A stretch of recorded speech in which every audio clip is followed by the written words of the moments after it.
Madagascar, an island nation located off the southeastern coast of Africa, has a complex history marked by colonial conquest and exploitation. The French colonization of Madagascar, which began in the late 19th century and continued until the mid-20th century, significantly impacted the island's social, economic, and political landscape. Central to this period were the policies of forced labor and resource exploitation, which left enduring legacies on the Malagasy people and their land. This narrative delves into the intricacies of French colonial rule in Madagascar, highlighting the mechanisms of forced labor and the extensive exploitation of the island's rich natural resources. French interest in Madagascar dates back to the early 17th century, when traders and missionaries first arrived on the island. However, it was not until the late 19th century that France aggressively pursued control over Madagascar. This period saw increased European competition for African territories, driven by the broader context of the scramble for Africa. The Franco-Hova Wars, fought between French colonial forces and the Merina Kingdom, referred to as the Hova by the French, marked the beginning of sustained French colonization.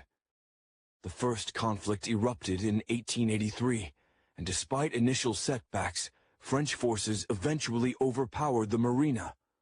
By 1895, after a second military campaign, France formally annexed Madagascar, establishing it as a French colony.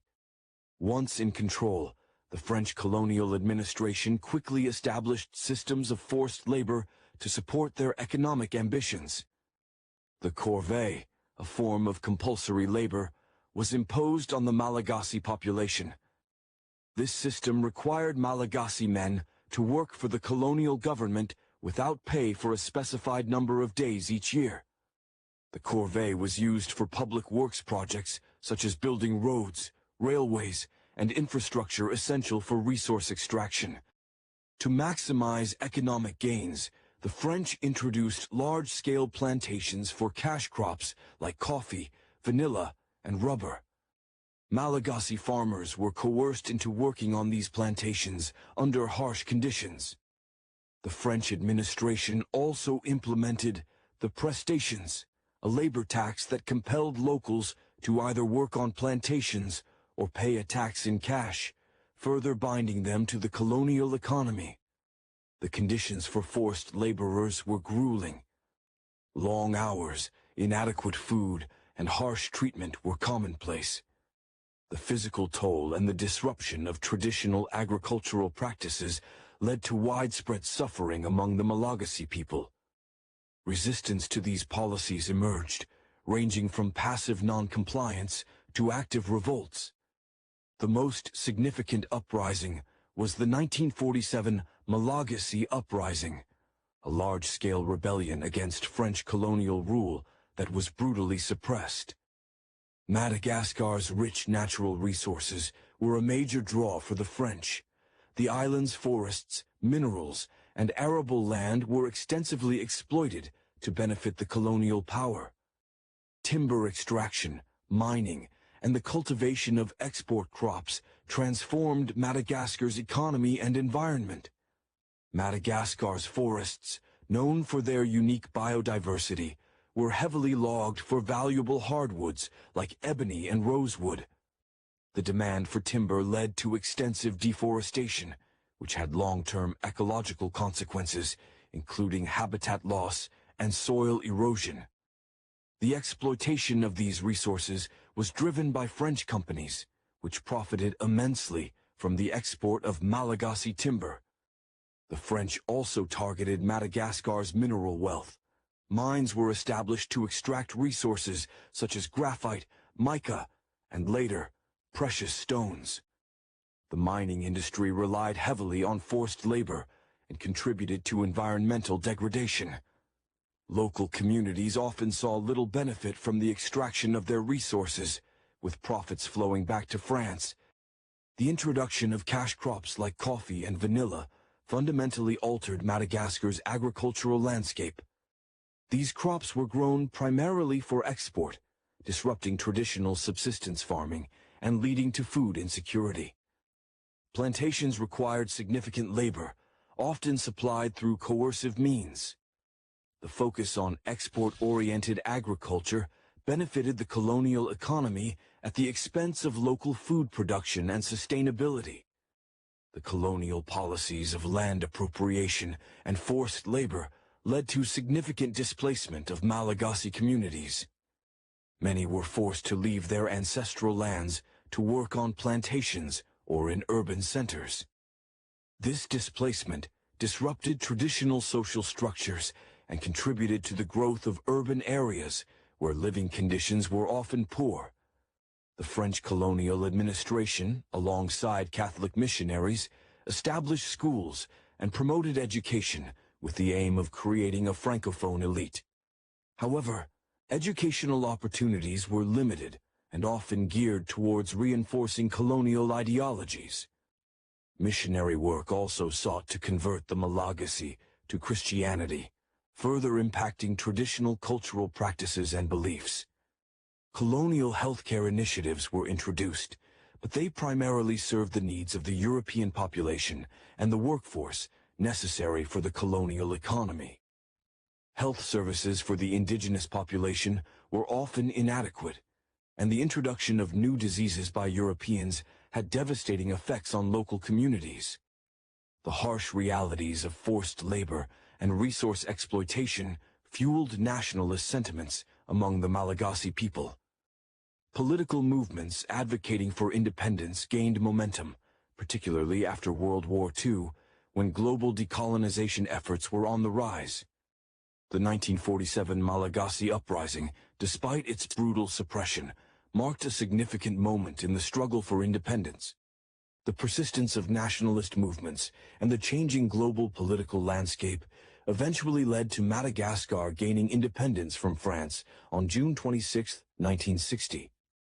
The transition to independence was complex, with significant challenges in addressing the legacies of colonial exploitation and building a unified nation. The economic structures established during colonial rule left Madagascar with a legacy of dependence on export-oriented agriculture and limited industrial development. Efforts to diversify the economy and improve living standards have been ongoing, but face significant challenges. Despite the disruptions caused by colonial policies, Malagasy culture and traditions have shown remarkable resilience. Efforts to preserve and revitalize indigenous practices and languages continue to be an important aspect of Madagascar's post-colonial identity. The environmental degradation caused by deforestation, mining, and intensive agriculture during the colonial period has had lasting effects. Conservation efforts are crucial in addressing the damage and protecting Madagascar's unique biodiversity. The history of French colonial rule in Madagascar is marked by the profound impacts of forced labor and resource exploitation. The legacy of these policies continues to influence the island nation's social, economic, and environmental landscape. Understanding this history is essential in recognizing the resilience of the Malagasy people and the ongoing challenges they face in building a sustainable and equitable future.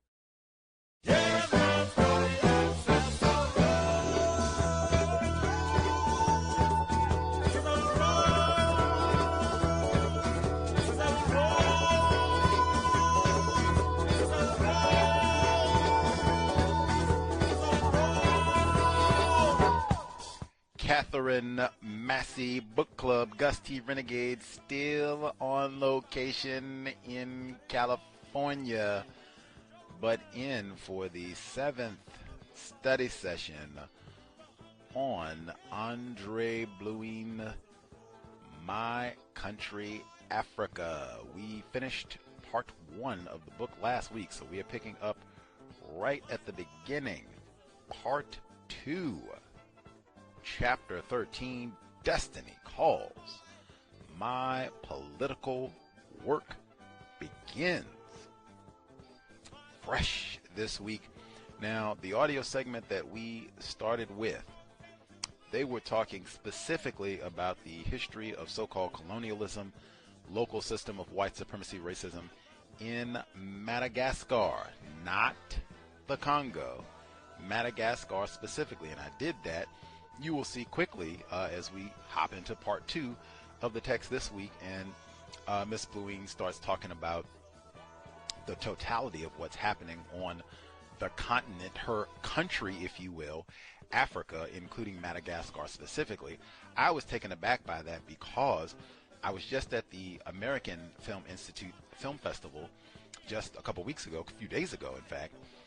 In March of this year, May, I was at the Seattle International Film Festival, and one of the films that I saw on the last day of the festival was Disco Africa, a Malagasy story. And I said, I've never even seen a movie about Madagascar, in Madagascar, by Madagascaran filmmakers until this year. And of course, I said I was even more stunned because Minister Malcolm X was in that movie, and that movie was about black people on the continent making music during the 1960s and 70s that opposed racism, white supremacy, abuse, and mistreatment of non-white people and their resources on the continent.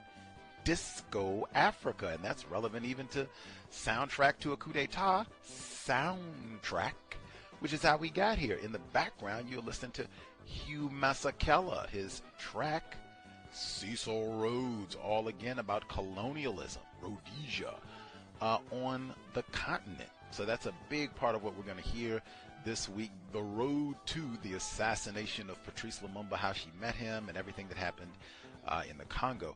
Even in Madagascar, you heard so much talk about the use of white missionaries and breaking open Madagascar to get this coffee and all the rest of it.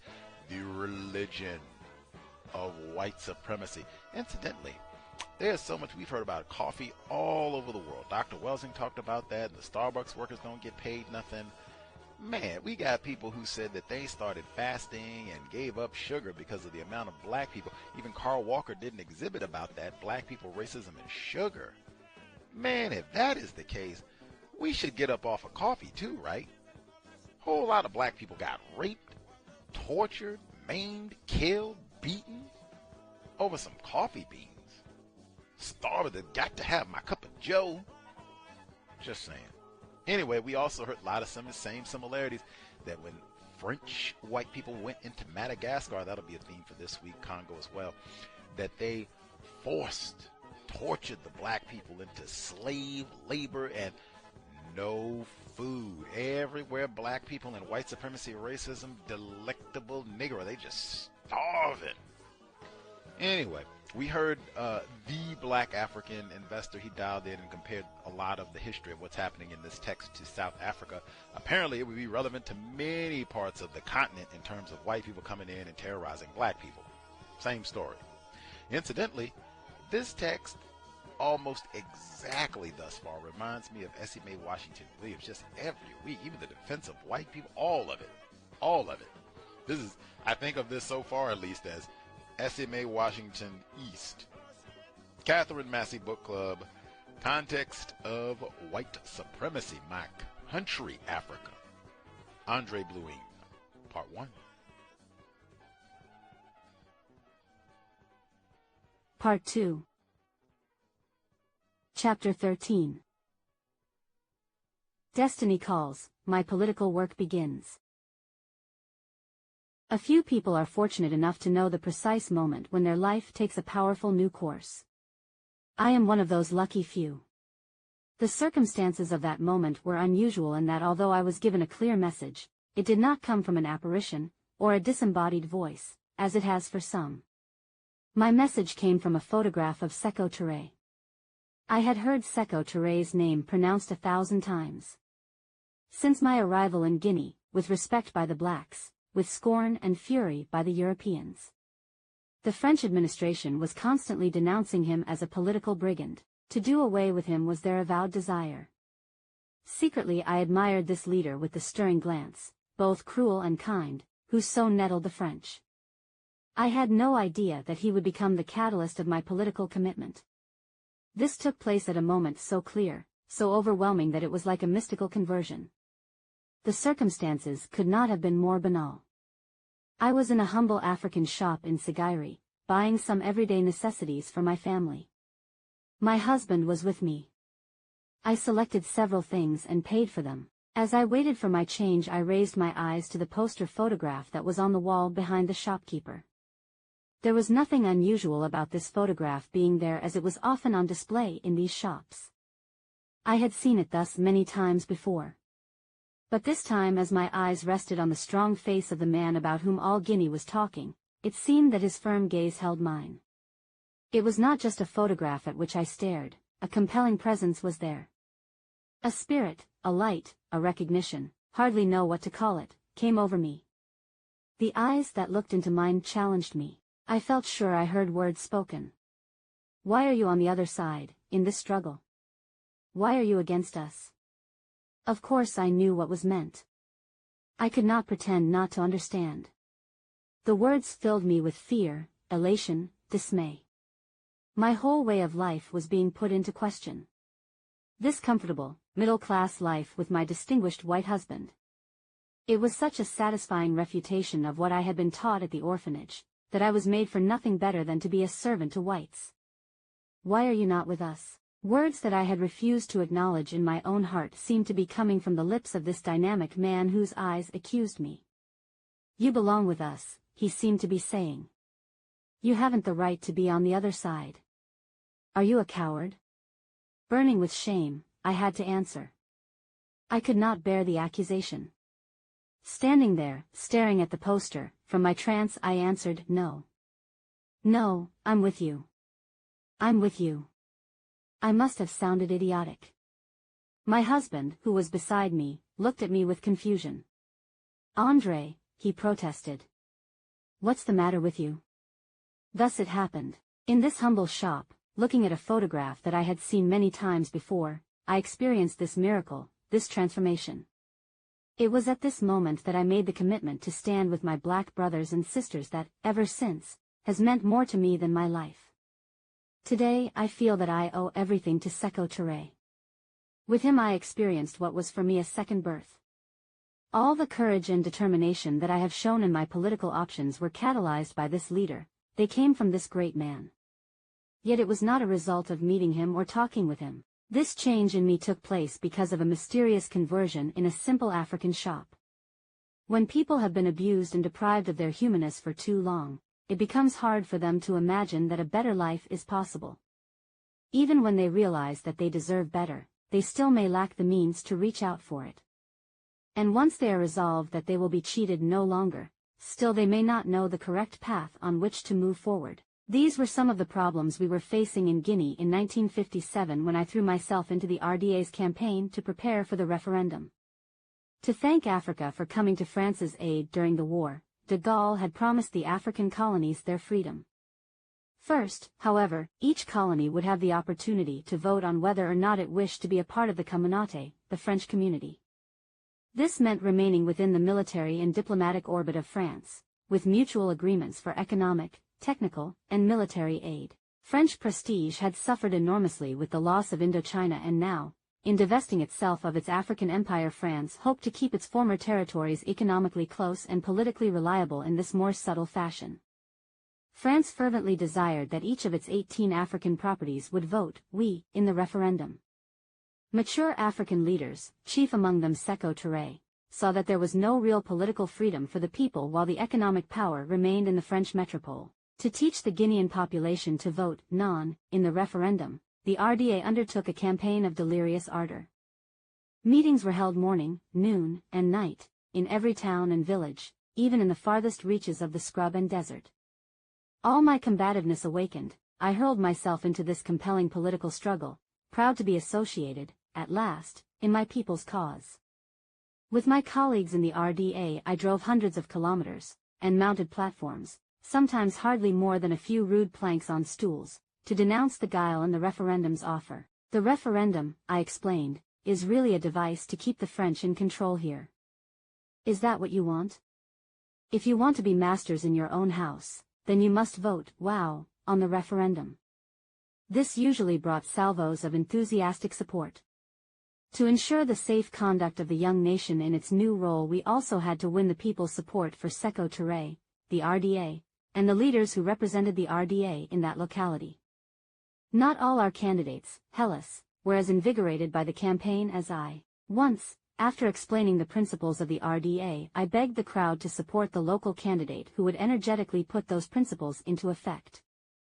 I turned to present this dynamic leader who was ready to take the helm for his people, and found him unprepared, at the moment, even to pronounce his own name. He was peacefully asleep in his chair by the microphone. The French worked and plotted furiously to undo our campaign. They poured in funds, speakers, and spies. As my companions in the RDA and I pounded the roads of eastern Guinea, we met vexations, provocations, and attempts to intimidate us everywhere. We knew that our French opponents would not give up easily. Still, we were not really prepared for the extreme means they would resort to in order to silence us. Twice during the campaign I was almost killed. One day in C.O.W.S I was at the wheel of my heroic little C.O.W.S, going to a meeting with 3 directors of the RDA. As we crossed an intersection, we were astonished to see a truck coming hard out of the street at right angles to us. The truck accelerated at our appearance. It headed straight at us, as fast as it could come. There was nothing I could do in that split second after I sensed the danger except to jam my foot down on the gas pedal, hard as I could. We shot past as they bore down on us at a ferocious speed. The rear end of my car was hit, creating a terrible impact. For a few moments we skidded crazily out of control. None of us was injured, although we were badly shaken. Then we saw who was in the truck, a group of our political opponents, and the incident became clear to us. Several days later, crossing the country, I was in a savannah, again at the wheel of my trusty C.O.W.S, when I saw a brush fire flaming on both sides of the road ahead. I slowed and looked back, thinking to turn around and return. Astonishingly, the road we had just passed a moment earlier was now also engulfed in flames lit by mysterious hands. Aided by a brisk wind and no doubt many gallons of applied combustibles, the fire was racing toward us. I stepped on the accelerator and hurtled through the blinding, smoky flames. Miraculously, we made it. Half a kilometer farther on, when I knew we were safe, I stopped and looked back. The man who was seated beside me in front said nothing. He had fainted. As I watched, the fire spread over some 2 kilometers. The seriousness of what I was engaged in now came home to me, as never before. But I confess that this did not in the least deter me from my purpose. On the contrary, I felt an extraordinary sense of being alive and facing such danger. Exhilarated by the justice of our cause, I felt nothing but scorn for those who would stoop to such means. My will to fight for my people, my race, was only reinforced. Not all of my choices were easy, however, because I was also a mother. My little green-eyed daughter, Sylvian, was now 6 months old. I decided to wean her so that instead of being tied to her nursing schedule I could leave my home for longer periods of time for the campaign. One day when I returned to the hermitage I found my baby very ill with toxicosis, which was widespread in this arid country where the temperature can be 40 degrees centigrade in the shade. At her bedside was our friend, Dr. Abdoulaye Touré, no relation to Sékou Touré, who was one of the RDA leaders in C.O.W.S. I looked at him in panic, not only for the health of my little one but because I was committed to going to Debaya, another terrible gold mining community, the next day, to speak on the referendum. What shall I do? I asked him, trembling at the terrible choice of leaving my little one with the household help, or failing in my duty as a militant. Seeing the state I was in, Dr. Touré did what he could to help me. "We need you at Debaya tomorrow," he said. "You must go, at the head of the convoy, as usual, to explain the referendum to the people. I will take your baby to my house and care for her there." The next morning, my heart torn and my thoughts returning constantly to my sick child, I set off in our convoy of 3 cars and 3 trucks to that meeting. This was, for me, a real sacrifice. It measured my feelings for a free Africa, even more than the dangers to our persons that we courted. Of all the sacrifices that my work in Guinea cost me, only one made me really suffer. When the RDA won the legislative elections, the French made us pay dearly for the defeat of their candidates. They punished me in the cruelest way of all. They obliged me to leave my dear Africa. My husband's position as director of the diamond mines of Kairouan was hopelessly compromised. He was relieved of his job and was without work for many months. Governor Ramadier, with whom I had crossed swords many times politically, was at the bottom of this. He had sworn vengeance. He had it. The president of the RDA, Houphouët Boigny, asked Monsieur Roland Prix, ex-governor of Guinea and acting head of France's Bureau of Overseas Mines, to reinstate my husband. The answer fell like a guillotine: we will have him back on one condition only, that he remain outside Africa. This is because of the political activities of his wife. My husband was named engineer for the mining and drilling section of the Public Works Department of Madagascar. The day of exile came. I left Guinea with death in my soul. Madagascar was to prove a strange experience for me. My family and I were to spend a year in Tananarive, the capital of this island that lives in the memory of its dead. As our plane approached the island, full of hills and valleys, I found it resplendent, full of promise. I felt sure that I would become profoundly attached to it. But in spite of my hopes and intentions, I found something inaccessible in the Malgache people. They had a faraway look in their eyes and bitter expressions on their lips. I walked in the silent city, admiring the Malgache women who with slow and measured steps mounted the many stairs to reach their homes in the high quarters. With my brown skin, I hoped not to seem a stranger to them. I smiled, trying to mingle with them, but their faces remained cold. Catching a glimmer of hope in the children, I studied the little ones tenderly. They were clean and beautiful with large black eyes, liquid and troubled. Perched on his mother's back, the Malgache child was as quiet as she.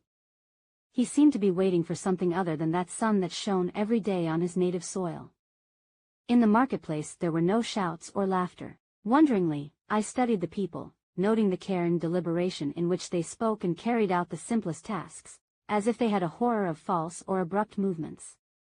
The deliberation and harmony of each gesture was very beautiful to observe.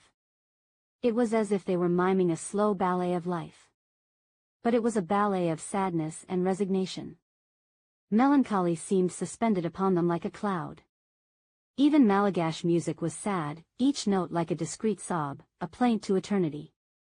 In my heart I called Madagascar, the island of waiting. Why, I wanted to know, did the Malgache people not laugh and have faith in the future of their land, as we did in my Africa? I was to learn their dreadful history.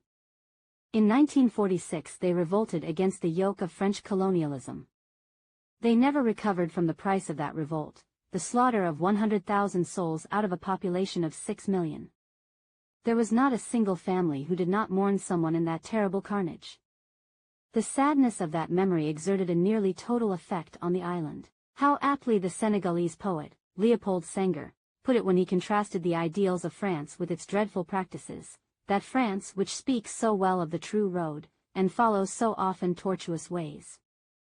Although our family life was happy, and the days were pleasant and smooth within our home, I was troubled by the sadness of the city and my inability to become part of its life. There were African soldiers in the French occupation force. One day I took the initiative of talking with some of them. I found they were from Ubangui, Shari, the French Congo, and Chad. There were also Guineans and Senegalese among them. They were unhappy in Madagascar, I learned. They felt the hostility of the local people toward them, and the French authorities saw to it that they should not fraternize. I began to invite these soldiers to my home for meals. They appreciated this enormously. Sometimes I had 15 guests at our table. In fact, our home became a sort of chancellery for Africa in exile. Far from our native land, we comforted one another. I never stopped trying to find a way to return to Africa. I found our exile tragic and stupid. Guinea voted no in the referendum, the only French African colony to do so, and in 1959 became free. Our place, I felt, was back there, where my political life had begun. Before leaving Madagascar, however, I made one last effort to create a bridge between the Malgache and African peoples. I asked the general in command of the armed forces and the High Commissioner for permission to present a theatrical evening, as a charity for the Malgache children. The program would include skits and African songs, games, and dances. I did not want the Malgache people to have a bad impression of Africa, and this event, I thought, would give them some idea of what our continent and people were like. Both the General and the High Commissioner approved the project. For 1 month I wrote short sketches, worked out ballets, and had African records sent from the continent. The African soldiers were to perform in many of the numbers, but I was also counting on the beautiful Malgache children to dance in some of the ballets. We were rehearsing for the program when I received a letter from the High Commissioner regretting that he must rescind his earlier approval of the project. The reason he gave was, the African soldiers already have too many distractions. I translated this as, the Malgache people and the Africans must be kept divided. Early in 1959 my family and I left for Guinea. Without expecting to, I became involved in African politics on our trip. Our itinerary took us through Brazzaville, where we stopped for a few days to see friends and relatives. I was dismayed to learn that the Congo was on the verge of a civil war. Tribalism had exploded and the Lari and Mbochi peoples were killing one another. At the bottom of the affair was the unsavory Abbé Fulbert Yulu, head of the local group associated with the RDA. He was a defrocked priest who had become mayor of Brazzaville through a one-vote majority in 1956, a vote that, it was commonly agreed, he had bought for 500,000 francs, CFA, about $2,000. He came into power by posing as the successor to a charismatic religious and political messiah named André Matsua. This Bakongo prophet chief became, during the 1930s, the object of a cult among the Laris and Bakongos, who were of the same ethnic group, inflaming them with his speeches against the whites. God has said, he proclaimed, that the blacks should be masters of their own country. The day will come when Africa will get rid of the whites. Disillusioned with the blessings promised by the European missionaries, the people were ready for just such a message. Matsua also opposed the census, which was for the purpose of assessing taxes, and he advised the people not to be counted or to pay taxes. His impassioned speeches mixed religious hope and nationalist sentiments. The prayer of Matsua's disciples was, "We who have no support. We who have no defender. God, Father all-powerful, watch over us. Father Congo, Father, who will think of us? Of us, who will think of us? Matsua, Father all-powerful, watch over us. Matsua, Father all-powerful, send us a defender." The movement caught on like wildfire, proving how desperate people were to hear of their right to freedom. They raised the hundreds of thousands of francs for him, to procure their independence, funds that Matsua appropriated to his own use. He was arrested by the French at Brazzaville, charged with fraud, and convicted. Chained naked, his body covered with whip marks and wounds, Matsua's martyrdom only contributed to the passions of the cult surrounding him. The stories about what happened after he was imprisoned at Maya Maya differ. Some say he died there in 1940. Others say he was burned alive in Chad. Many of his entourage, it was known, were deported to the desert regions of Chad, from which they never returned. At any rate, there was no sign of Matsua after 1940, although his ardent followers elected him to represent them in Paris in 1946. He had entered history as one of the immortal objectors for the African conscience. Recognizing the spell that the legend of Matsua still cast over the Lari and Bakongo populations, the clever Abbé Yulu proclaimed himself the hand-appointed successor to Matsua. It was on this wave of sentiment that he took political power. The small, fat ex-priest, who spoke an execrable French, thus put himself in the odd position of pretending to represent both an idolatrous cult and, in the soutane he wore in spite of the fact that he had been excommunicated, the authority of the Catholic Church. But this contradiction did not trouble the man who was to become president of the new nation, not only at the price of silver but of blood. At first he worked with Jacques Opengalt, who was premier of the provisional government and head of the opposition party, the African Socialist Movement. But then, counseled by his white advisors, including the infamous Deleru, Yulu broke with Opengalt and encouraged tribal hatreds between the Mbochis, who supported Opengalt, and his own Laris. When I arrived, Brazzaville was electric with the tension between the two peoples. A terrible massacre was in the offing. The abbé walked around armed to the teeth, encouraging the fratricidal struggle, which was to his own profit. As one who was dedicated to the freedom and fraternity of the African people, I could not stand by and let that happen. I said to my husband, I can't accept it. I won't. I refuse. I hurried to the home of Mialou, which had been transformed into a caserne, with weapons everywhere, and his followers speaking of nothing but arms and munitions. The gunsmith of Brazzaville had made a fortune selling thousands of guns to the Laris, Mialou's devoted followers. The Mbochis, on the other hand, were unarmed, for guns could be bought only with the authorization of the mayor, Mialou. I presented myself. I am Andrée Blouin, of the RDA, coming from Guinea. That was all the introduction I needed. It was my feelings that gave me the right to act. I spoke with Mialou earnestly and at length about his responsibility in his first test of Africa's political process. Don't let this bloodshed go on, I begged him. Don't let Africans kill Africans. You are an angel, he replied, smiling. I became more vehement. I actually accused him. It is you who are provoking this fratricide. It's you. What a beautiful woman, he exclaimed. So beautiful. That's not the point, I said firmly. In the name of African fraternity, I beg you to meet your opposition and settle your differences together. Nothing I said seemed to have any effect on him. Before I left I said, I'll come back this evening with your adversary, Jacques Opengalt. You must absolutely work things out together. I did not know how I would arrange such a meeting, but I simply could not let blood be spilt without trying every means to avoid it. I called Jacques Opengalt. He said, I can't receive you. We're in the middle of a crisis. There are hundreds dead. Exactly, I replied. I want you to meet with the Abbé Mialou. I told him you will meet him tonight. You have got to stop this killing or I will put myself in the middle, between the two camps, and you'll have to pass over my body. Opengalt saw that I meant what I said. Where are you? He asked. At the hotel. All right, he said. I'll do anything to have peace. I'll come to your hotel. When he arrived he looked at me with surprise. I recognize you, he said. At the orphanage, when the girls were receiving their French citizenship, you took your father's name. I remember that very well. The nuns didn't want you to, but you insisted. You were just a gamine then. I was the clerk for the affair.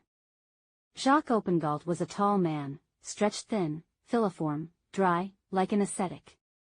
But he was gay, sparkling, and intelligent. He was a real patriot. I sensed that at once, in his handshake. There is an electrical charge when you meet someone who is going the same way you are, and this was what I felt when I shook Jacques Opengalt's hand. I knew at once that he was sincere about peace, and his words proved me right. He spoke with great feeling. He said I could reach an understanding with the Abbé if he weren't surrounded by the worst kind of white advisors. It is they who are encouraging this war. We Africans could work things out among ourselves. I am ready to meet him, at once. If he is willing, we can make a declaration together on the radio to calm the people. But we should act quickly. My people are exasperated and restless. I'm having a hard time controlling them. Take this message to the Abbé and perhaps we can calm the situation. My husband was with me as I talked to Opengalt. We went to Mialou's immediately after this meeting.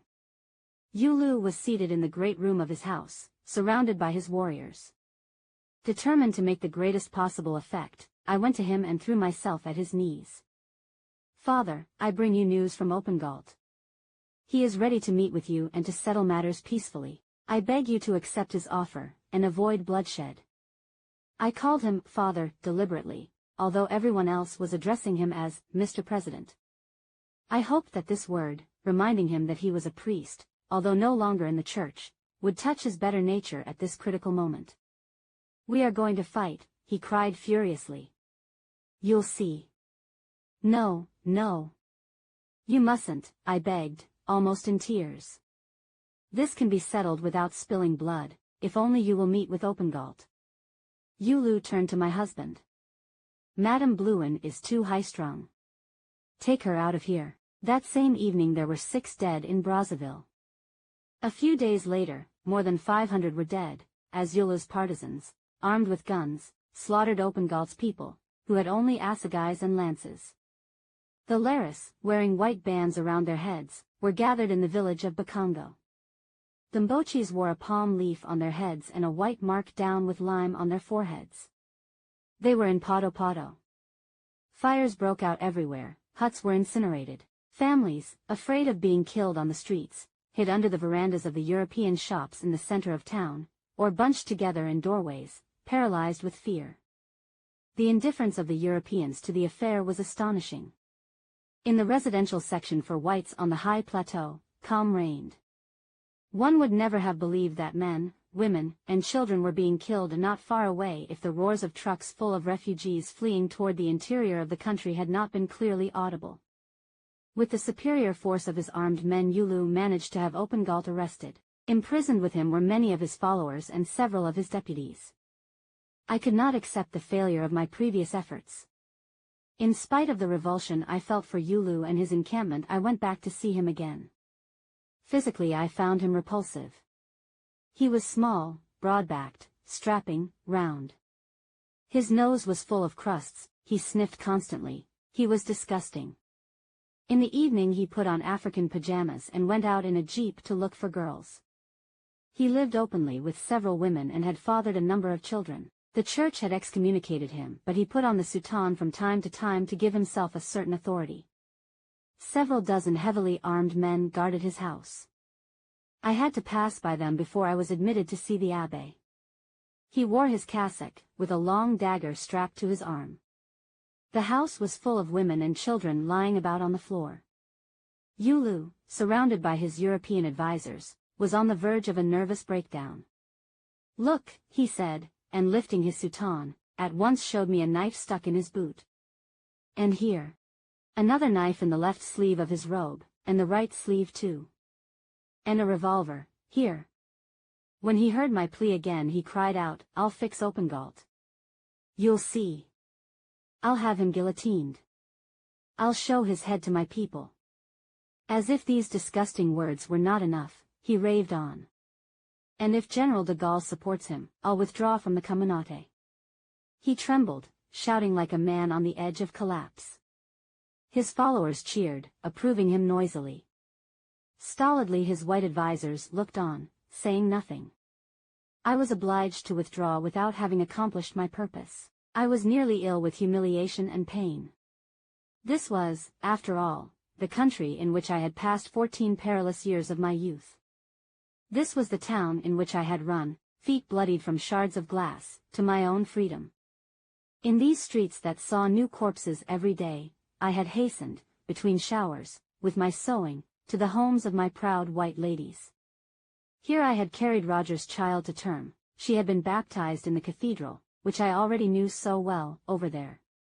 My heart throbbed like an infected wound as I walked slowly back to the hotel. I had watched these people dancing in joyous rivalry in the Sunday festivities of Poto.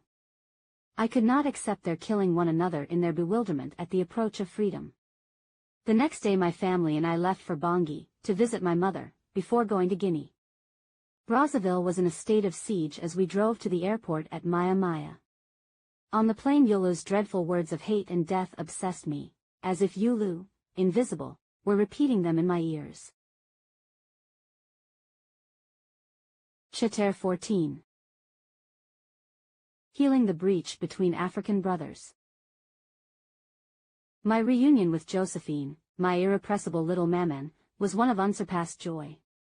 She had put on weight and was quite round, as generous people often are, but she was as deliciously gay as ever. It had been nearly 2 years since we had seen one another. In the meantime, our country had become independent and changed its name from Mbanguishari to the Republic of Central Africa. Our new president was Barthélemy Baganda, a man who began his public life as a priest, then decided that his countrymen were more in need of material aid than spiritual succor.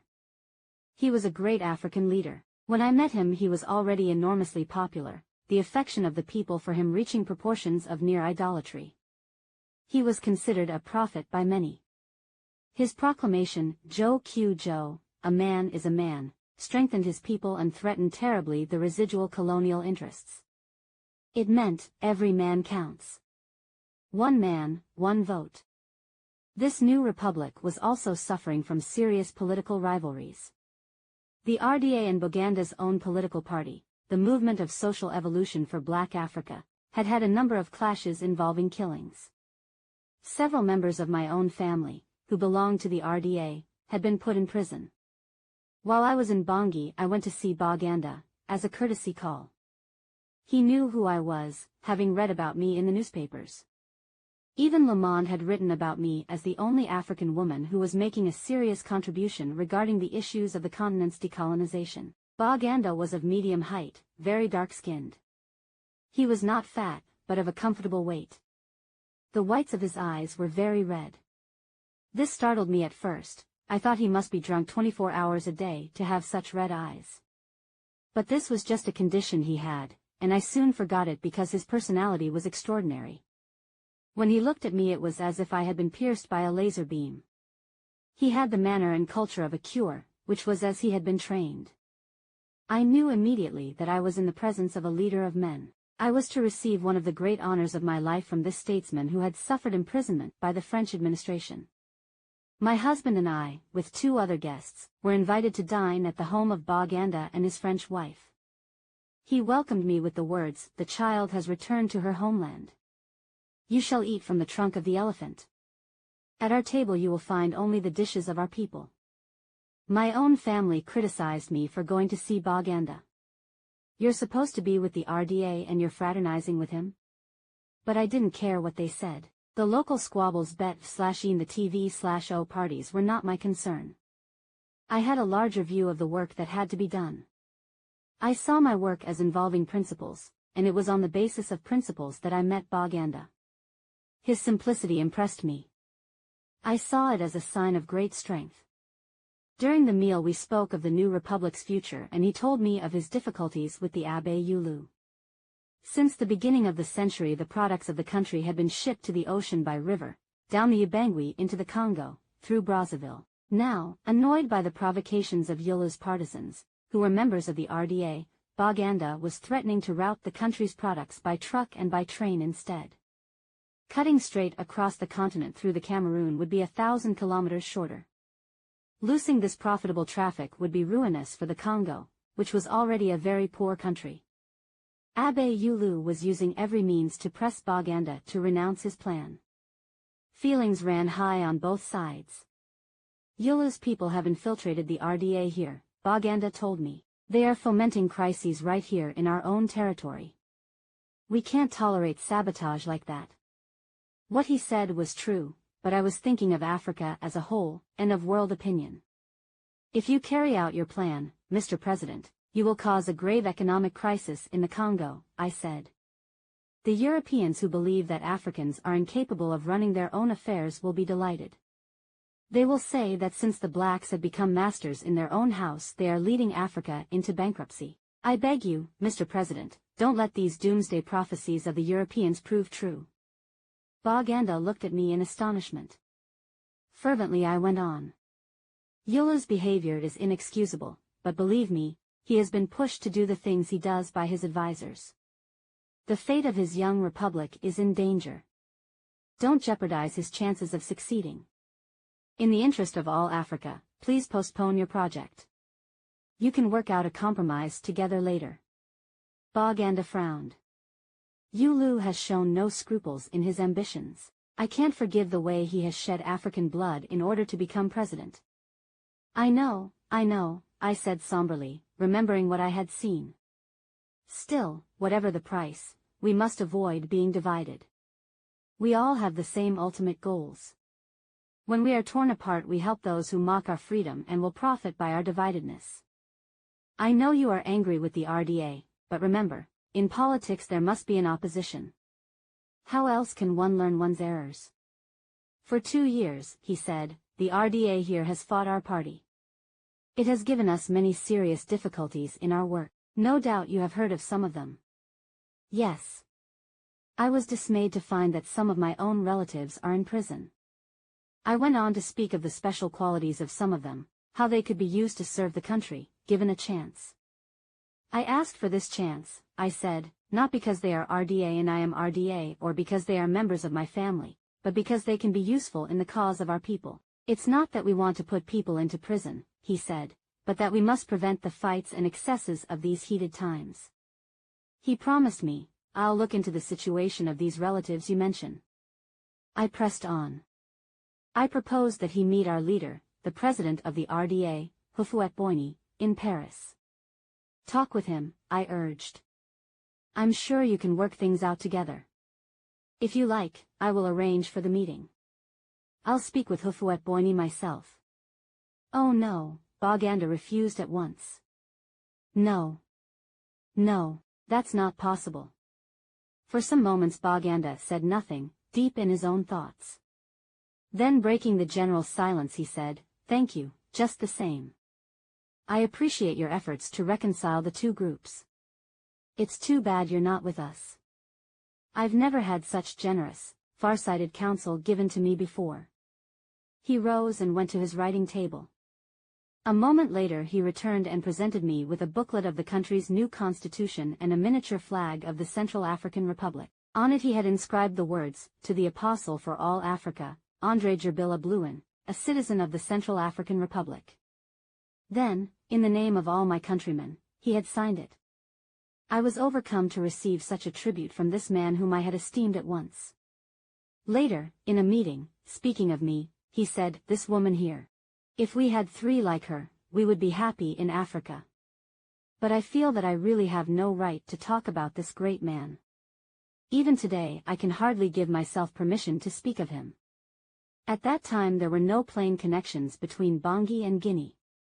We had to return to Brazzaville to get our flight there. Boganda knew that I was leaving the next day. "When you are in Brazzaville," he said, "go to Yulu and tell him you have seen me. You may give him my reassurance that for the moment I will continue to ship our products through the Congo. This should relieve the tension between our peoples." I took this good news to the abbé. He did not conceal his joy. It was a great relief to him to be able to count on the continuing revenue from this trade. I wondered if he understood that this gesture of fraternity was the mark of a noble spirit. Yulu told me that Jacques Opengalt had just been released from prison. In the name of African unity I begged him to be conciliatory with his old rival. Again I tried to show him that what he thought were differing goals were in fact a misunderstanding. I asked Yulu to let me arrange a meeting of reconciliation between himself and Opengalt. I was astonished by the lack of bitterness that Jacques Opengalt showed when he received me. In spite of all he suffered in prison, he said, he was ready to shut his eyes on his own past for the future of his country. That same morning he and Yulu met for the first time since the proclamation of the Republic. This reconciliation brought peace to Brazzaville, which had not known calm since Yulu's election. I had at last reached my goal in making the voice of African fraternity heard. 2 days later a colleague of Boganda's phoned me from Bangui with an urgent message from the president. Boganda was willing to meet Houphouët-Boigny in order to resolve the differences between the two parties. He wanted me to accompany him to Paris. My appeal to solidarity had not been in vain. He had listened to a woman.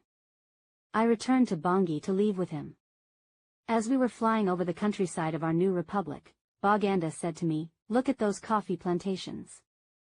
2 years ago they didn't exist. In another 15 years all these lands will be cultivated." His voice was sober as he added, "Unfortunately I won't be here for that marvelous harvest." "Not here?" I asked. "Because I will be dead. For a long time the Bozu whites have wanted to wipe me out. One day they will succeed."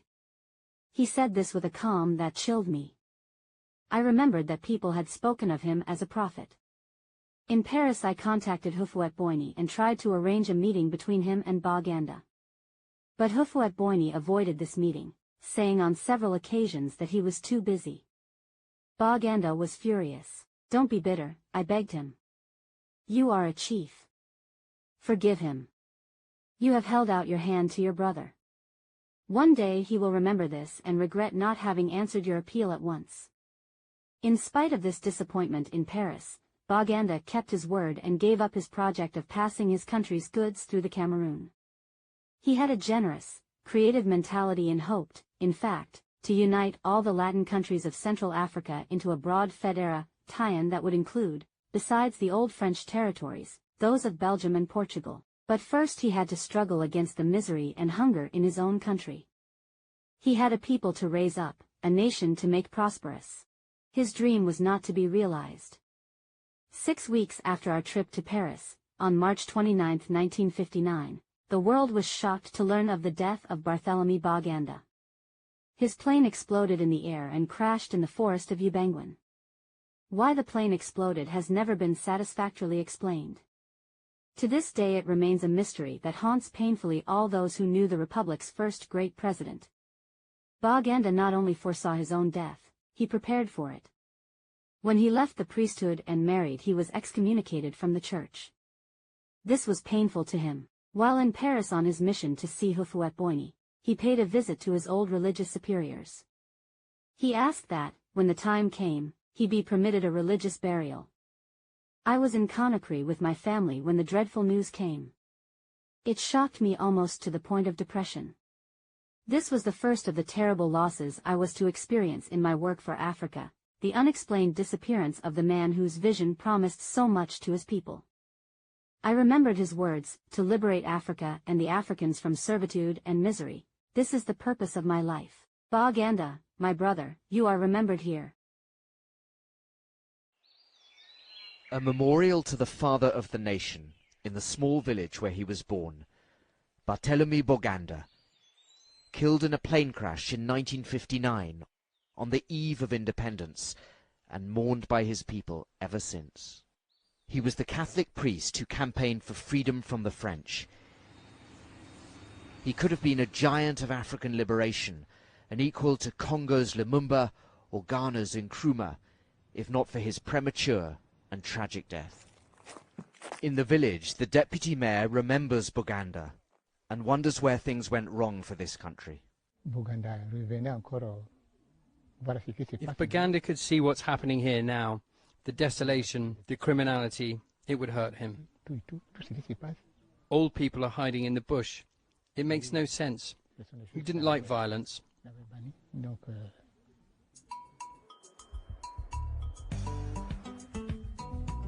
The capital, Bangui, pays homage to Baganda. His reputation towers above that of other leaders, like the notorious dictator Jean Bedel Bokassa.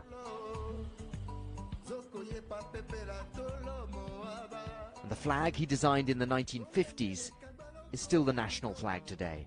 We'll never really know what sort of president Baganda might have been, but we do know that all those who came after him failed in different ways. And this has helped protect his aura. It's the myth, if you like, of what might have been for the Central African Republic. An historian takes me to the National Museum, but it's locked up, and from what we can see through the windows, it has been looted. If there are lessons this country can learn from its past, we won't find them here. We still ask, why did Baganda die prematurely? This question preoccupies Central Africans. We regret his death. If only he had lived 10 more years, we would not be in this situation today. In the village, the deputy mayor wants me to see Baganda's private papers, or what's left of them. The Muslim Seleka militia burnt them. He doesn't know why. History destroyed, the present in ruins. The ghosts of the past can't rescue the Central African Republic. Its people need new heroes. Barnaby Phillips, Al Jazeera, in the Central African Republic. Katherine Massey Book Club, Context of White Supremacy. That is the end of the first audio segment. We will resume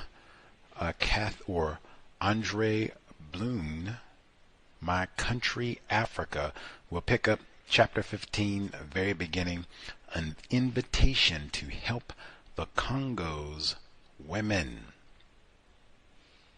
Katherine Massey Book Club, live at the University of California, Berkeley, not San Francisco, across the bay, right next to Oakland. Was another great day in California, East Bay, San Francisco. When I woke up, it was pretty sunny in San Francisco, and generally the weather is about 10 degrees warmer on the east side of the bay, Oakland, Berkeley, all of that. So another lovely day. You really there is some foliage and the leaves and all that changing colors, but really if you were to just fall out of a spaceship, like you were with Elon Musk at a space station and you just fell in, I think you would be hard pressed to be it's about to be Thanksgiving in a couple days.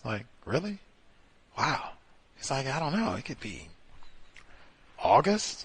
I don't know. Summertime? At least spring? Really? It's almost Thanksgiving? Wow. Let's go to the beach. Anyway.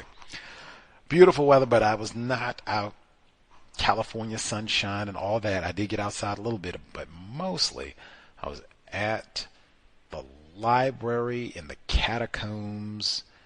Dig, research. Whole reason to come to California. Even get some Andrée Blouin research in while I'm here. But be that as it may.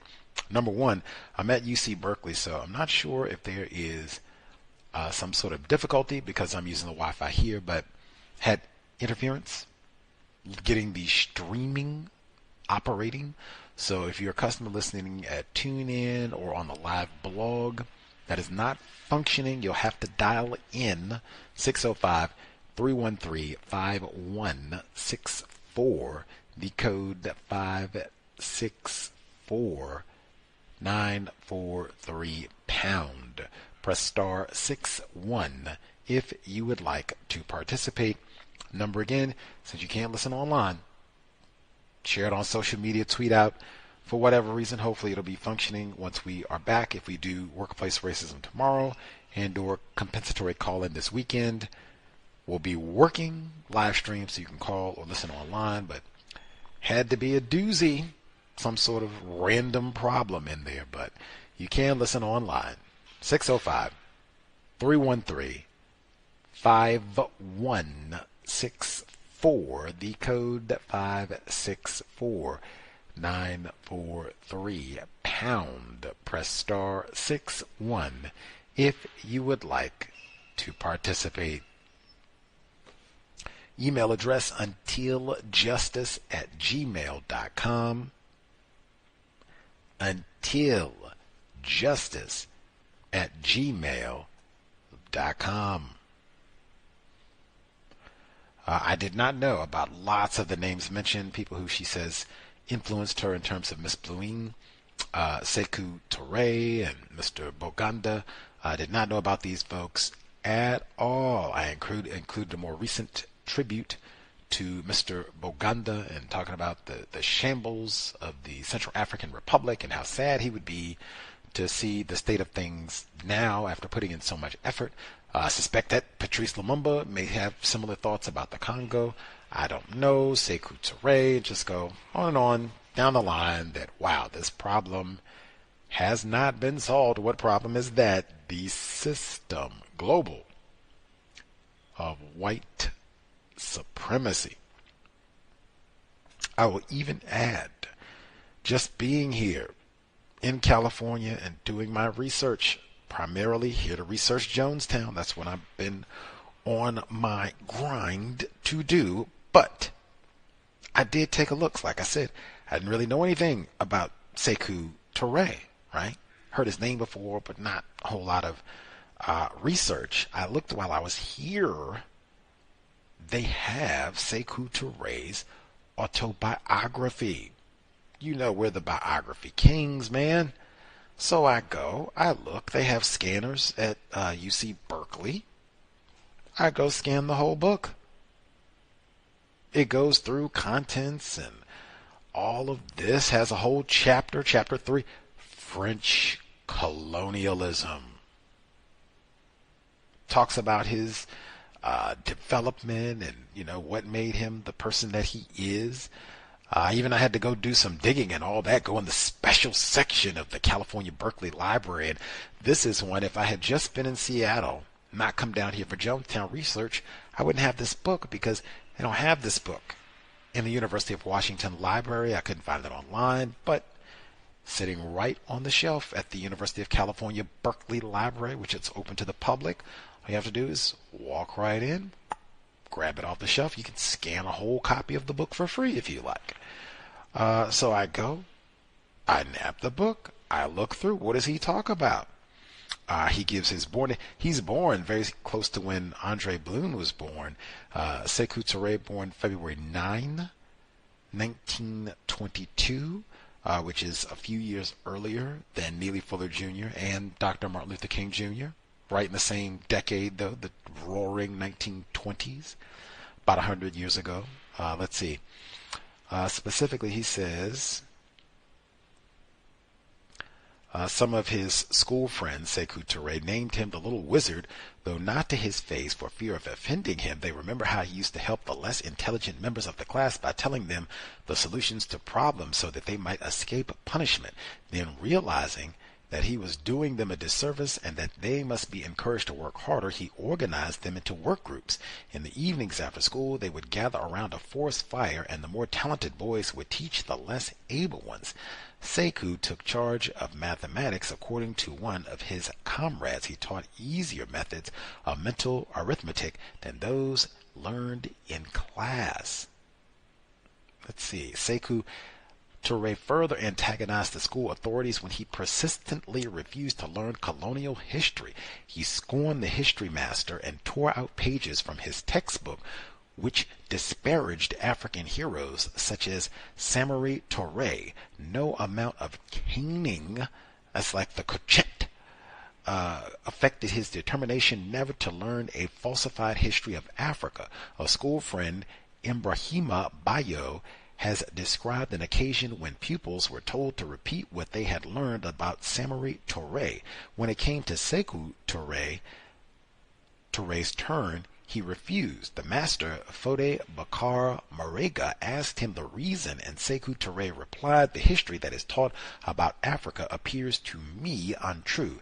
Concerning Napoleon Bonaparte, we are told that he was a great hero and a brilliant strategist, and that he conquered Europe. When it comes to Samori Touré, we are taught that he was ignorant and bloodthirsty. What is the truth? Bonaparte, in order to conquer Europe, killed many thousands of people. If Bonaparte is a hero, so also is Samori. If Samori was bloodthirsty, Bonaparte was more so." This incident caused Sékou Touré's name to be erased from the list of pupils to go on to the École Primaire Supérieure (EPS). In making his reports, the headmaster wrote against the name of Sékou Touré, an intelligent pupil, hard-working, punctual, but a danger to France. If admitted for further education, it would be advisable to direct him to the École Georges Poret. To the astonishment of everyone, because Sékou Touré was known to be a brilliant pupil, he was duly admitted to the Georges Poret Technical School. He accepted the decision because the school was in Conakry, where he thought he could best pursue the political work to which he had already dedicated his life. And I will leave it there, but I mean, just, we heard, with Andrée Blouin, she talked about her defiance even as a young child, that I'm not just going to go along with whatever these white teachers and missionaries, I was going to say mercenaries, about the same thing, but I'm not just going to go along with what these race soldiers say. Even as a child, I have a brain, I can think for myself, and hey, I can pick out when something smells rotten. And I'm just doing the logic, man. Why is this white man who goes around killing a whole bunch of people, he is cool? When you talk about somebody black, oh, bloodthirsty, vagrant scoundrel. Like, wait a minute. And they label it and say, oh, no, this dude is lame. And matter of fact, you too, Sékou Touré, you are lame too, because you will not go along with the program. Yes, haven't we heard that we put you in remedial class? Don't they do the same thing here? We got 100 years, and on the other side of the planet, we've made no progress. They put you in remedial. Leroy, remedial, suspension. Put him in the wood shop class. Oh, Leroy, no more schooling. Yeah, keep an eye on you. Troublemaker. Get you some Ritalin too. Any hoodles. That is Sékou Touré's biography, the biography kings, man. And if he had such an impact on Andrée Blouin, real talk, I bet she didn't get to read this book. I would wonder. I don't know. Published, check this, published in 1978. That's the year of Jonestown. But feel free, nab a copy. See if they have it at your library. Sékou, S-E-K-O-U, Touré, T-O-U-R-E, Sékou Touré, with his picture on the front and the continent of Africa in the low corner. Everybody writing about racism. Any hoodles, we heard the little snippet at the end, the plane crash and the death of Mr. Boganda. They have a number of newspaper reports and what have you about his death, and even you heard Andrée Blouin kind of talking about, what happened? Was this deliberate? That sort of thing. Who knows? They had lots of those odd plane crashes, particularly with important people connected to the continent during this time period. UN Representative Hammarskjöld also died in a plane crash. That's important for what happened in the Congo as well during the 1960s. That's another one that people go, what happened there? Anyway, let's see, I'll save that one for later, but lots of the information, if these people are new, you don't know them. Leopold Sédar Senghor, if these are names that are unfamiliar, territories and what have you, go do some more digging. White people have written so much about how they terrorized all of the black people, non-white people in Africa. Tons of research out there. Feel free to dig. Videos, books, you name it. Let's see. We'll get folks who dialed in with a hand up and email, *61 for folks who dialed in. Let's see. We'll get email number 1. Then we'll get folks who dialed all the rest of it. Let's see. Email number 1. Greetings, Gus. Once again, the cows is ahead of the curve, metaphor. Listening to 2 separate podcasters, one with Dr. Horn, and they both mentioned soundtrack to a coup d'etat. Isn't that old? That they were going to a showing when it opened in New York City. That was last month. That was within a few days of it showing in Los Angeles at the film festival where I was present. Mr. Johan Grimont-Pré, the film director, talked about that showing in New York, which is even important for the film because they have portions where Fidel Castro, when he comes to Harlem, I don't know if people are familiar with this, but this was a big deal, 1960s. He comes to Harlem, meets briefly with Minister Malcolm X. They apparently talk about Patrice Lumumba and his assassination. Has he been heard from? That was a big deal all over the world. Certainly Minister Malcolm X talked about this all the time. So that is a part of the film, so I'm not surprised that would come up in they screened it in New York, and then the importance of New York for even the events that we're talking about with Lumumba's assassination. Chapter 12.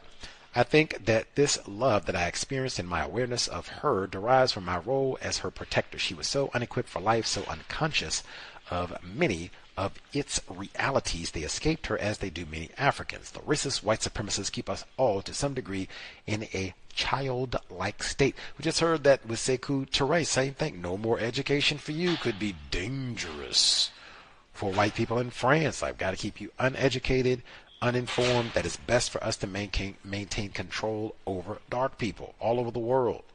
Chapter 13, number 1. The eyes that looked into mine challenged me. I felt sure I heard words spoken. Why are you on the other side in this struggle? Why are you against us? Of course, I knew what was meant. Her cosmic assignment. Very important. What are we supposed to be doing? What are we supposed to be doing with our time and energy on the planet that is very limited? Plane crashes and all the rest of it. What are we supposed to be doing while we're here? 2. I made this commitment to stand with my black brothers and sisters. Using the terms black brothers, sisters should be avoided, according to Mr. Fuller, as long as the global system of racism, white supremacy exists. I agree wholeheartedly. And especially because of, even some of what she gets to later, we don't have that sense of fraternity, sorority.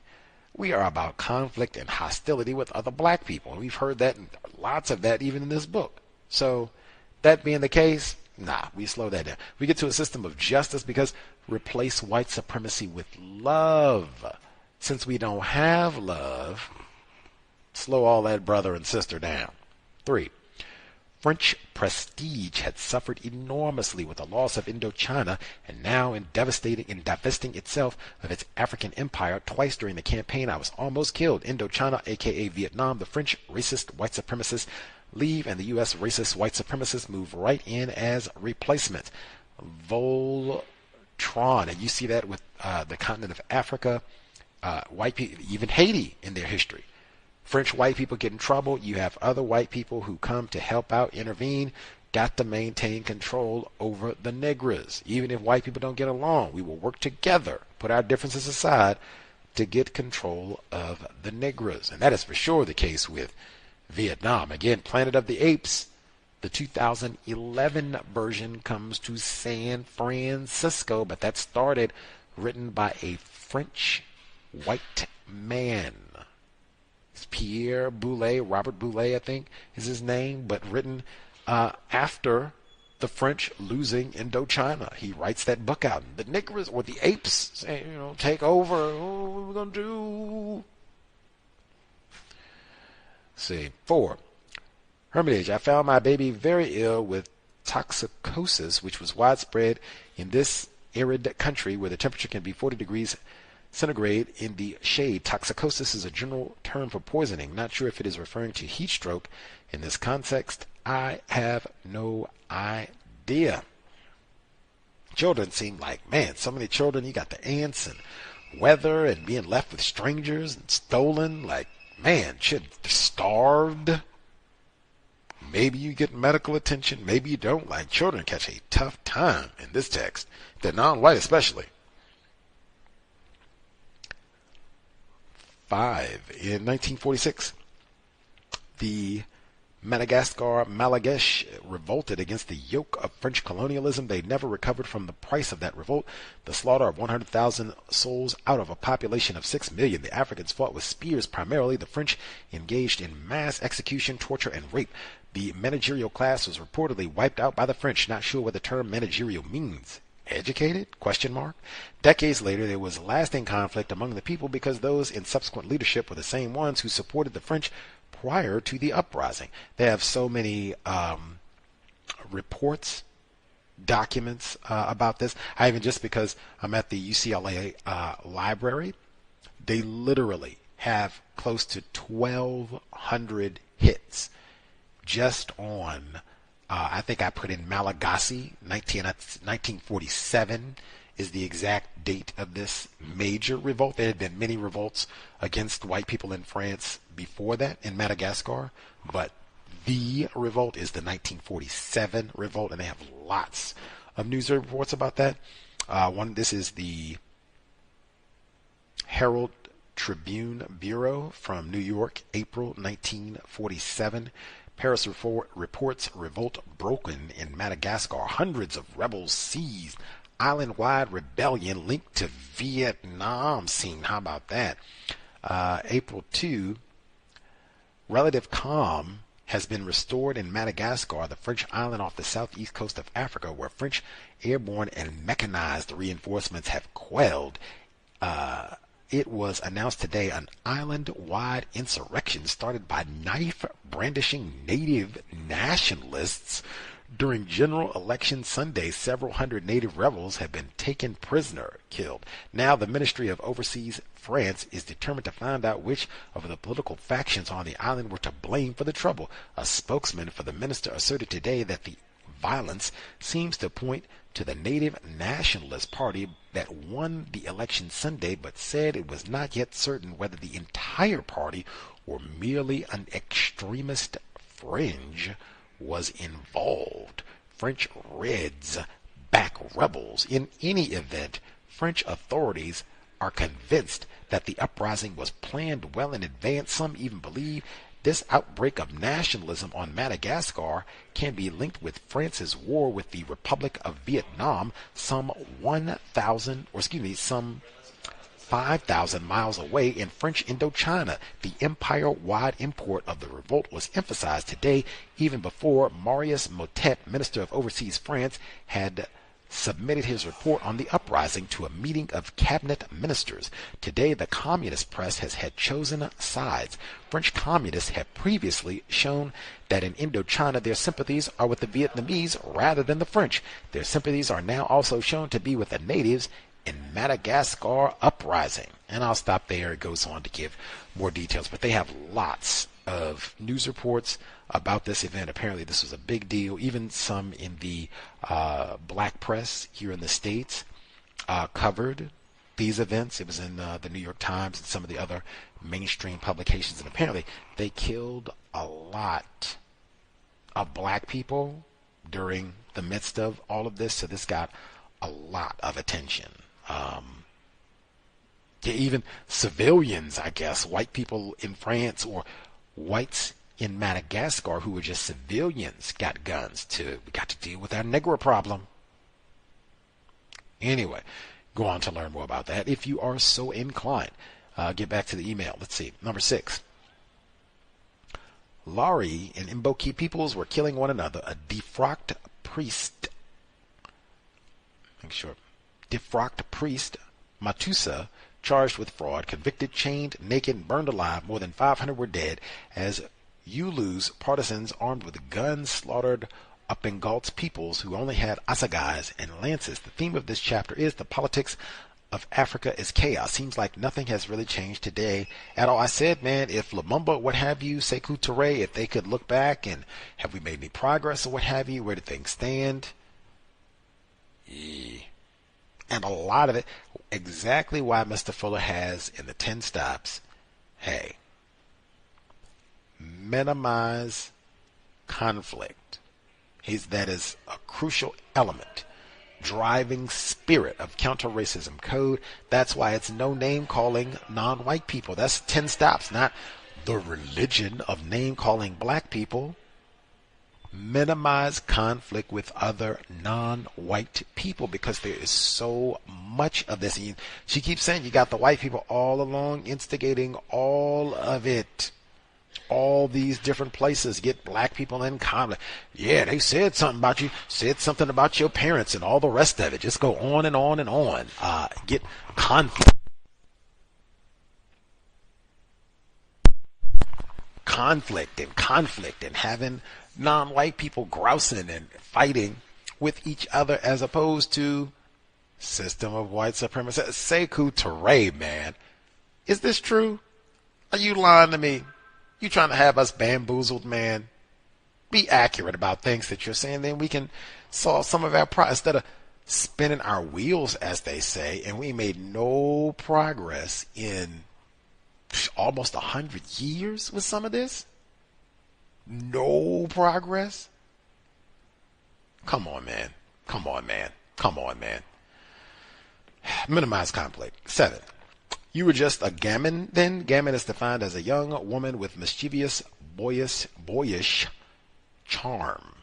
That was one of the black soldiers talking to Miss Blouin, and she's trying to minimize this, kind of get non-white people to stop fighting, killing each other. All that is 10 stops, man. These are like foundation of Mr. Fuller's code book, what Miss Blouin is doing. Let's stop fighting with each other, then we can solve some of our problems. How is killing other non-white people, how is this helping us do anything constructive that needs doing? Come on. He says, I remember you, man. You were right there. You weren't going to change up your name, and they were really upset about that. That's what I said about that spirit of resistance, even at a young age. I know I'm supposed to be doing something to promote justice. Even if I'm opposed, I'm supposed to be doing the correct thing. Escaping that so-called orphanage, doing the correct thing. 8. The indifference of the Europeans to the affair, the slaughter in the Congo, non-white people killing other non-white people, was astonishing. Their only concern is that non-white people continue to fight among each other. Heard this over and over, right? Long as it's non-white people killing other non-white people, that's what's supposed to be happening. So, system working perfectly. Whoopee. Carry on.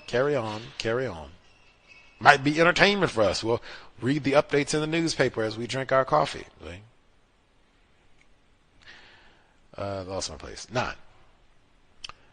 Sultan Cossack, long coat worn by Roman Catholic priest. Dr. Welsing might have something to say about that. Phallic in nature, the long tail. She did talk about that in the ISIS papers, actually. Let's see. Chapter 14, number 1. Bangui Chari to the Republic of Central Africa, name change.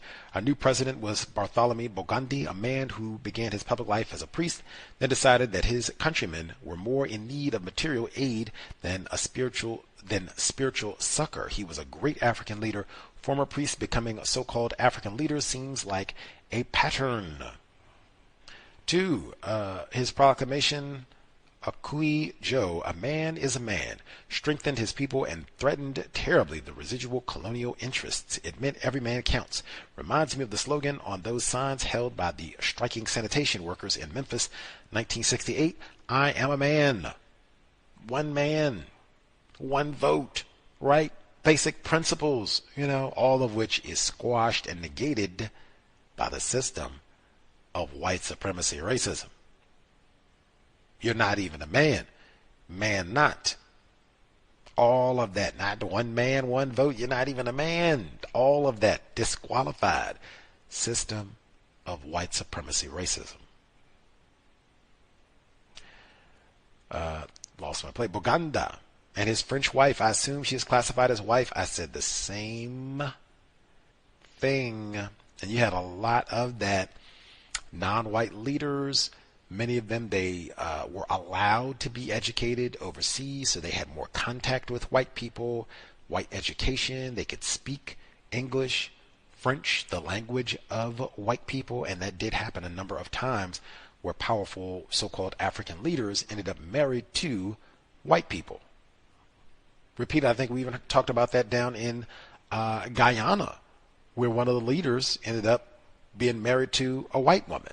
So not just on the continent, all over the world where you see this sort of pattern. Not every time, but not uncommon. And I mean, hey, even the author of the text, she does have a white parent and married a white, produced children with a white person. So not uncommon at all. Barack Obama. Let's see. 4. Jacques Opangot, Yulu Hufot Boginini. Man, in spite of this disappointment in Paris, Boganda kept his word and gave up his project of passing his country's goods through the Cameroon. On March 29, the world was shocked to learn the death of Bartholomew Boganda. His plane exploded in the air. The French CIA was implicated in the plane explosion. Because they got so many documents, I'm sure this might be one of those years later where someone's like, oh, look what documents we found. That might even be one. If I have extra time, I'll see if they have any documents here in the library about this, where they get some redacted papers years later, like, oh yeah, we cut the gas line. Yeah, trying to do too much, minimizing conflict is bad for our business. We got mine operations in the area. Old Baganda had to go. Sorry about that. That type of thing. Let's see. Africa, number 5, Africa, to liberate Africa and the Africans from the servitude and misery. This is the purpose of my life. Boganda, my brother, you are remembered here. Statements like that alone seem to be enough for the racist white supremacists to kill you. Absolutely. And again, all of these people, Blouin included, working to minimize conflict with other black people. That seems to be like a major, like, oh my God, you got to die like today. You are a black person. You want to do some name calling. You want to blame other black people and coon this and count handkerchief head Uncle Tom and blah, blah, blah, and sell out this and blah, blah, blah, and you Negro, blah, blah, blah. No problem. No problem. You don't even have to be on I love black people and just, hey, we're not going to be in conflict. No brawling, killing. Let's try to minimize some of this kind of, whoa, you are dangerous. Exactly what she said in the book. You are dangerous. That's even Tupac Shakur, because he was trying to stop Crips and the Bloods. Cut all that out, man. We got bigger problems. Facts. Cut all that out, man. Bandanas and all this for a side of the street you don't even own in smog-filled L.A., man. We live and die in L.A. because of racism, white supremacy, not no Crips and the Bloods. Get it together, man. Dangerous. All over the world, get black people to stop fussing and arguing and cussing with each other, knocking each other upside, even first time, last time. Not going to be smacking no female upside the head. We heard about that last week. Or smacking children upside the head. Vice versa. None of that so-called domestic violence. DV. No. The people who are to blame are classified as white. Anybody need to be smacked is them. That's what we need to be working with. That seems to be, you're one of those people with that type of focus. Ooh. White people will be looking for you, maybe even to get rid of you. All this work we put in, you supposed to be name calling and coon this and coon that, and you talking about minimized condoms. We didn't need no more Neely Fuller Juniors, Dr. Welsings. Ugh. Let's see. Much obliged. Email again, untiljustice@gmail.com. Let's see. We'll nab other emails, see if other folks have commentary. Again, now, the live line malfunctioning, messed up, or, I don't know, usual suspects, whatever it is, with getting the stream to correct. Hopefully that will not be ongoing problem while we're here in California. But I'll get to some of my notes, keep an eye on the live line, and then check, make sure we don't miss emails as well. Going back to first portion, so we started part 2. This is kind of her political awakening. The kind of beginning portion where they're asking her, you know, what is your investment in the struggle? And because she's got a white husband, like that would be one, like, yeah, what, you know, what is your investment in all this? What are we here for? Is it just I'm going to enjoy whatever comforts that me being hooked up with a white dude, and I can eat well, comfortable, have mango tree in the yard, get an air conditioning once that becomes available, all that, do it up, go to France when I like, and I got a white parent too, or am I here about doing justice? That is the question, and that's the question of all of us, really. Let's see, but she talked, like I said, about C.O.W.S. Lots of information on him, so you can learn more. Let's see. Mr. Fuller has in the word guide as well, middle class, and she says, my comfortable middle class life with my distinguished white husband. No such thing as middle class. No such thing as middle class, especially if you're non-white, because she could have been divorced, and then you're not middle class, so-called, no more. So, system of white supremacy, you were the white man, powerful white man who can get, you know, whatever, creature comforts and goodies and whatever the case may be.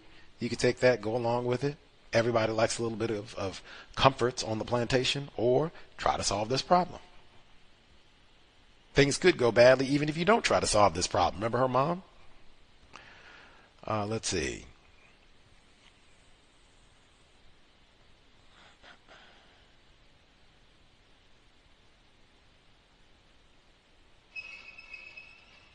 Owing everything to C.O.W.S, she says.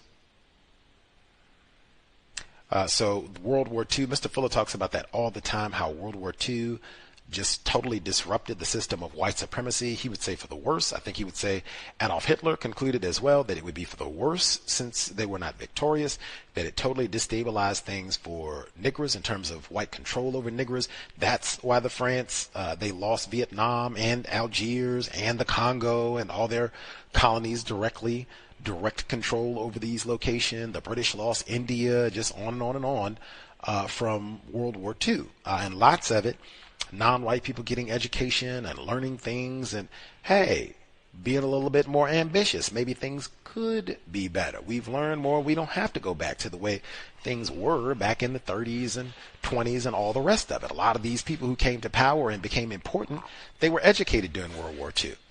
And so she says, de Gaulle, Hitler came and smacked us around so quickly, we needed assistance. We needed help from some of our dark brothers and sisters all over the world to come in and support and troops and back us up and everything, because we were hurting hard.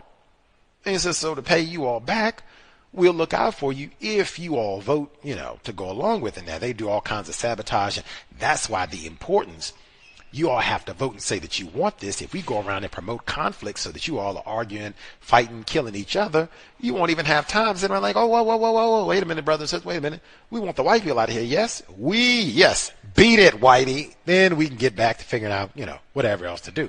Oh no, we're going to try and disrupt that. We come in and pay people and do all kinds of dissension and spread lies and rumors, and they love that. They make video. That's in soundtrack to a coup d'etat where white people brag. That's how we got Patrice Lumumba killed. We just figured, even got white women. Don't think it's white men. Same with the election. Don't think it's white women. Don't think it's white men. Don't think it's white men. They got white women in soundtrack to coup d'etat bragging about, oh yeah, we studied the Negro. We know how to pit one Negro against the other Negro. It's quite easy. And she sniggered just like this. It's quite easy. We study people. We study our Negroes.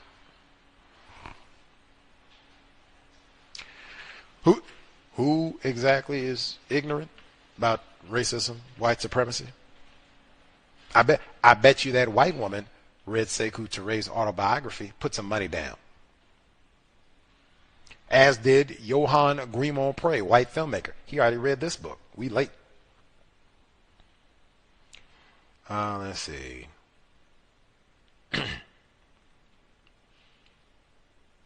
She said, the French, white people, worked and plotted furiously to undo our campaign. See, now, what does that even, because she probably doesn't even know. She doesn't even have access to all the documents and go to all the different libraries and get in the catacombs and research. What exactly did they do? How much money and resources did they have to send people in and disrupt, and flyers and liquor and drugs and killing and whatever? Who even knows? And probably wasn't even just French white people. U.S. white people, British white people, Dutch white people, German white people, who knows?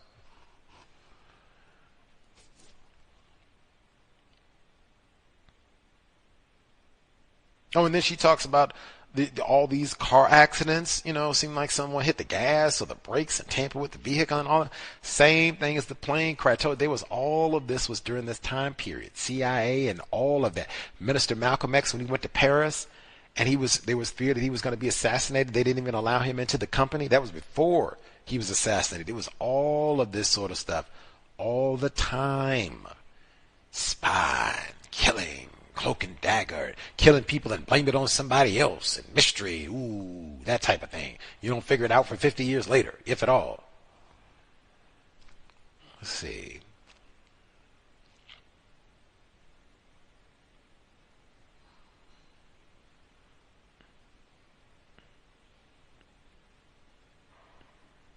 She said because of her work, her husband was booted. He had to remain outside of Africa. I don't know.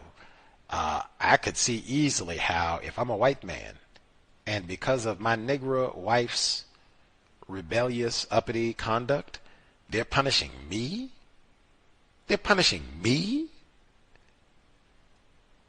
I don't know, man. Like, talk about domestic violence. Like, man, you at least are going to get a good thrashing verbally. Like, what? You out here got me in trouble and messed up my... Remember she said before she went and was trying to get the medicine when her child had the malaria and upset all the white people, and he said, here, damn, threw it on that. It's going to be another one. Like, man, you out here and messed around and all this. That was the old white man, but still, like, he messing things up with me, getting me in trouble with white people, man. Come on, man. Get it together.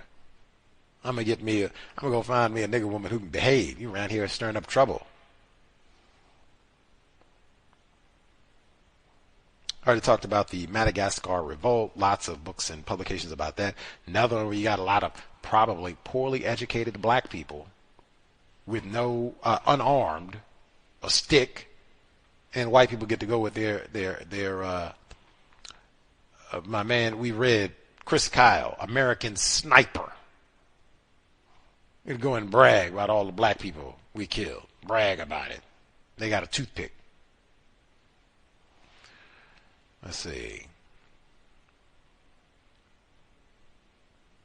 She said tribalism had exploded and the Lari and Mboke peoples were killing one another. Tribalism. So that's why. Don't tell me tribalism exploded. And brother, tribalism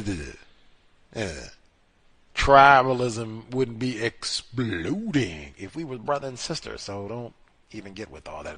That is so embarrassing. White people come in here and smack all of us around. And then, what you say about me?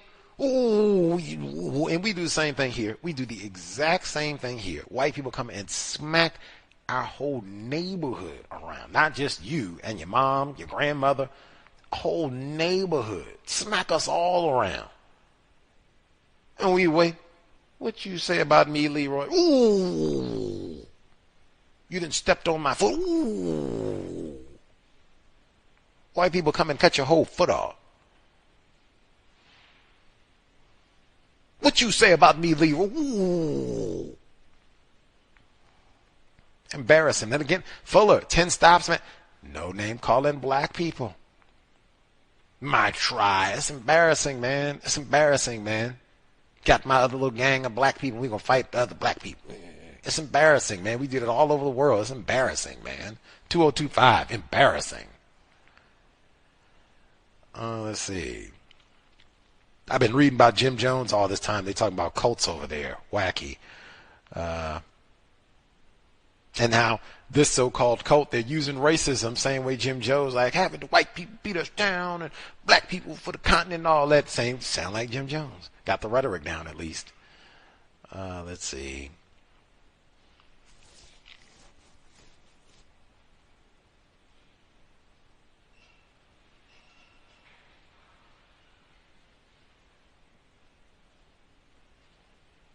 I wonder, when they say the gunsmith of Brazzaville had made a fortune selling thousands of guns to the Laris, where did they get these guns from?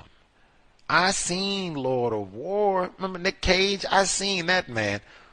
Where did they get these guns? They got AR-15 manufacturer in the Congo. We ain't heard about that. Where did they get these firearms from? How is it that one is always some sort of imbalance? One side, they get all the weaponry, and the other side, a new batch of toothpicks. Come on. Even because I was remembering when they talk about all this and the black people going to fight the black people, Andrée Blouin doing her best to stop this. When she goes to talk, and she says, Open Galt said, "Oh, you're an angel. You're so beautiful." Now you could say we got some old sexism and patriarchy. It reminded me, Cal Bell. Would he be saying all this if she didn't have a white parent? Is part of what makes her an angel, religion of white supremacy, is because she's so pale, phenotypically so much closer to white people? Is that what makes her angelic? I did think of that. She is very pretty, but I mean, hey, you can tell. Oh yeah, you are substantially more pale than all the rest of these Congolese people who don't have a white parent. You don't look like Dikembe Mutombo, Joseph Mobutu.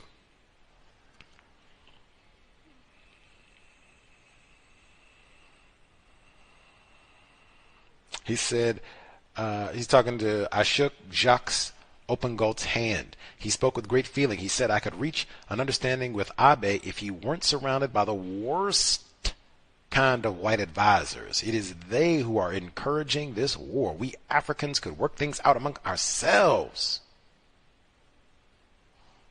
Where have I heard that before? And he didn't just say white advisor.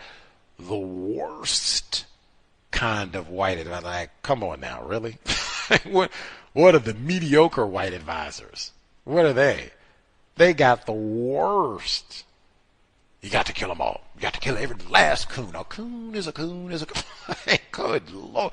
Come on, man. Master.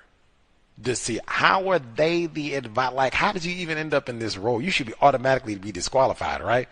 Classified as white, you're probably here to practice racism, so beat it. And even what you're sounding like, we got to keep this going. You got to get them good. You gonna let them say about it? You know what he said about you? They're like, beat it.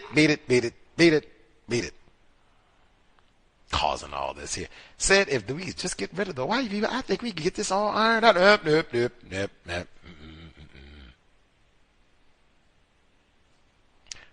What does it mean to be white? The indifference of the Europeans to all this, it's not indifference.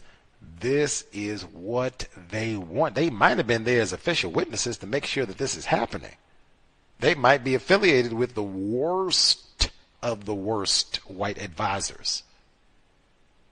They got the hot seat so we can look down to make sure. It's about to go. I got my banana. Look right there. There we go. There's smoke in the city. Literally. Oh, yeah. They got to. Oh, yeah. See, they don't hear anything. Then we got to get back to work because I don't hear nothing. Ain't no shouting. Ain't no. See that? It's too quiet. We got to get to work. See? Let's see. She keeps saying it. The YOLO surrounded by his European advisors, bragging about all his firearms and said, we're going to fight. And if he end up getting support by General de Gaulle, I'm going to resign. We're going to fight. And if he end up getting enough powerful white people to back him, then I'll quit. Now, wait a minute. And see that it right there. That's it right there. That's our old cowardice in the system of white supremacy. What you mean you're going to step down?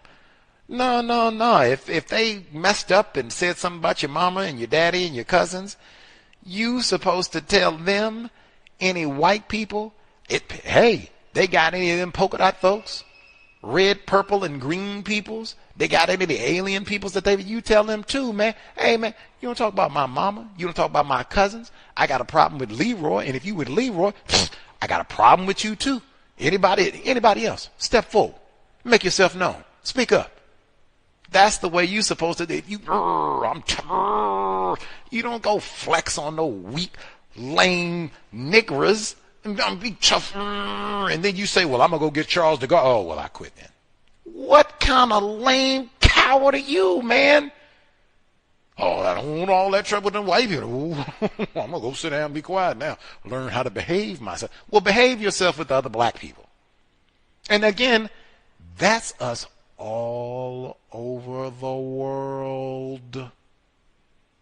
California to Kinshasa. That's how we've been trained, conditioned to behave and think. I'm on you. I'm on.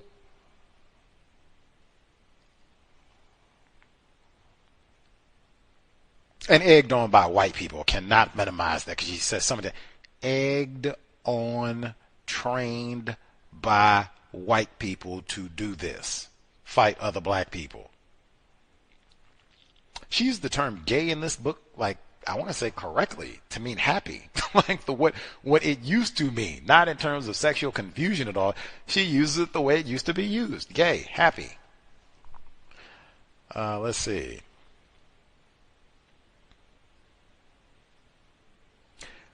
She talked about her reunion with Josephine, her child. She talked before she left him with her white grandparents when she went to Europe, that sort of thing. Again, just children are not the best treatment of children here at all. Now, I guess we can be pleased because Josephine put on some weight, so whoopee. But, man, children get a tough time in this here text, and that's generally the case. System of white supremacy, even today. Let's see.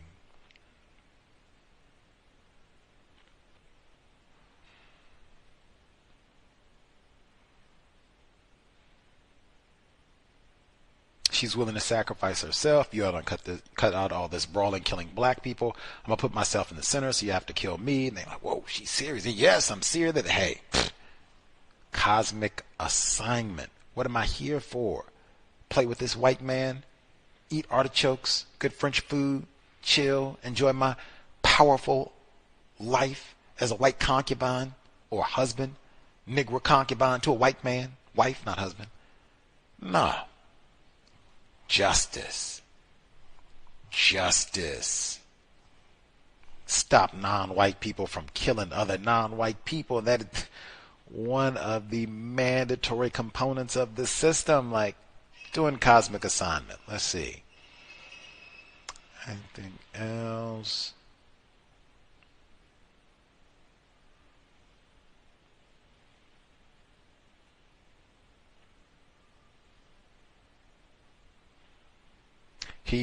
I even appreciated she included that Boganda, she talks about him putting aside things he had experienced before, being in prison and things of that nature, to try to minimize conflict between other non-white people. Even that situation where she went about the shipping of goods and they were going to stop going through the Congo and go a more efficient route. Congo doesn't, even today, doesn't have the best roads and transportation system. That is a huge problem for lots of people.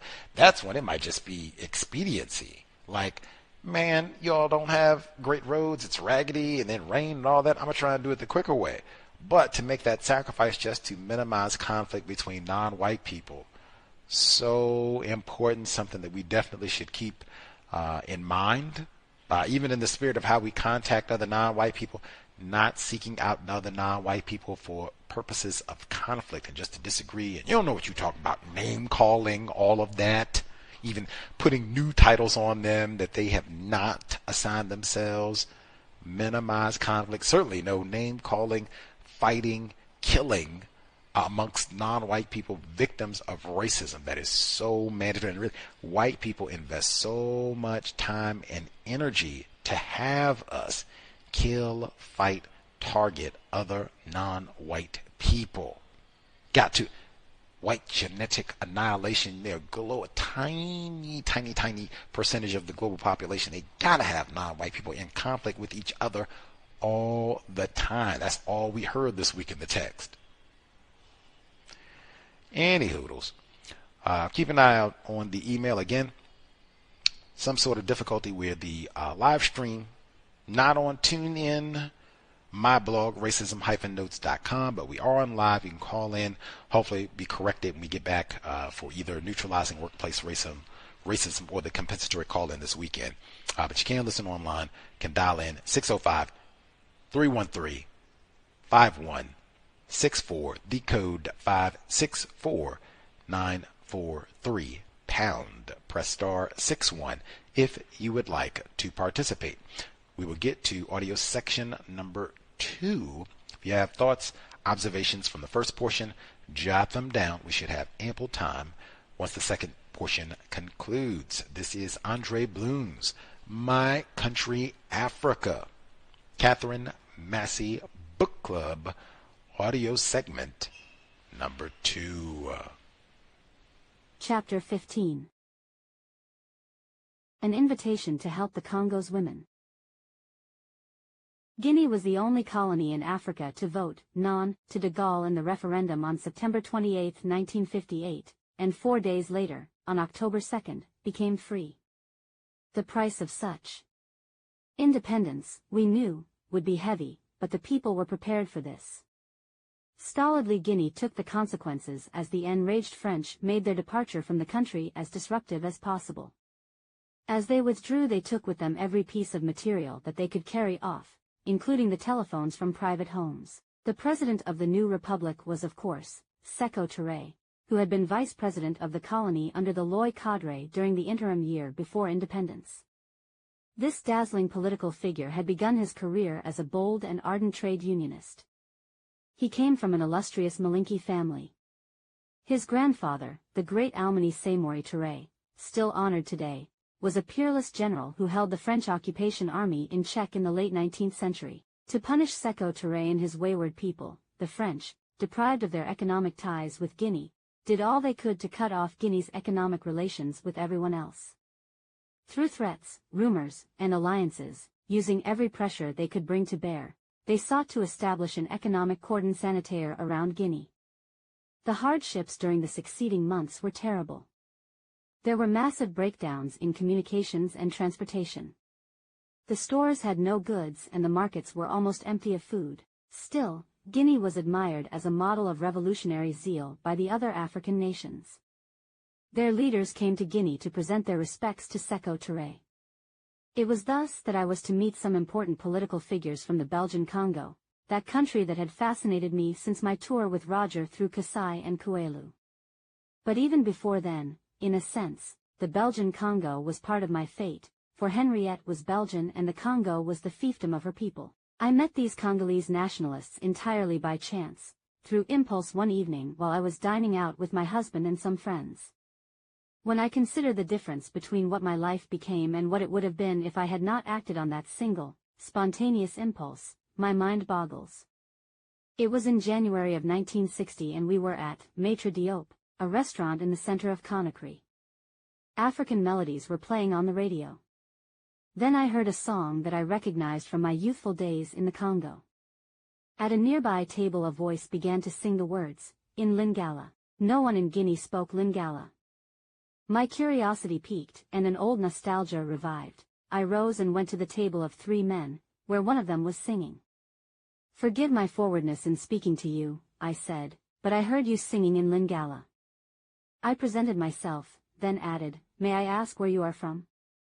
"The Belgian Congo." We began talking in a friendly fashion and I learned the names of the men: Pierre Mulio, Secretary of the African Solidarity Party, ASP, Raphael Kiki, a member of the party, and Antoine Kingatolo, Secretary of ABACO, Alliance de Bakongo, the party of the Bakongos.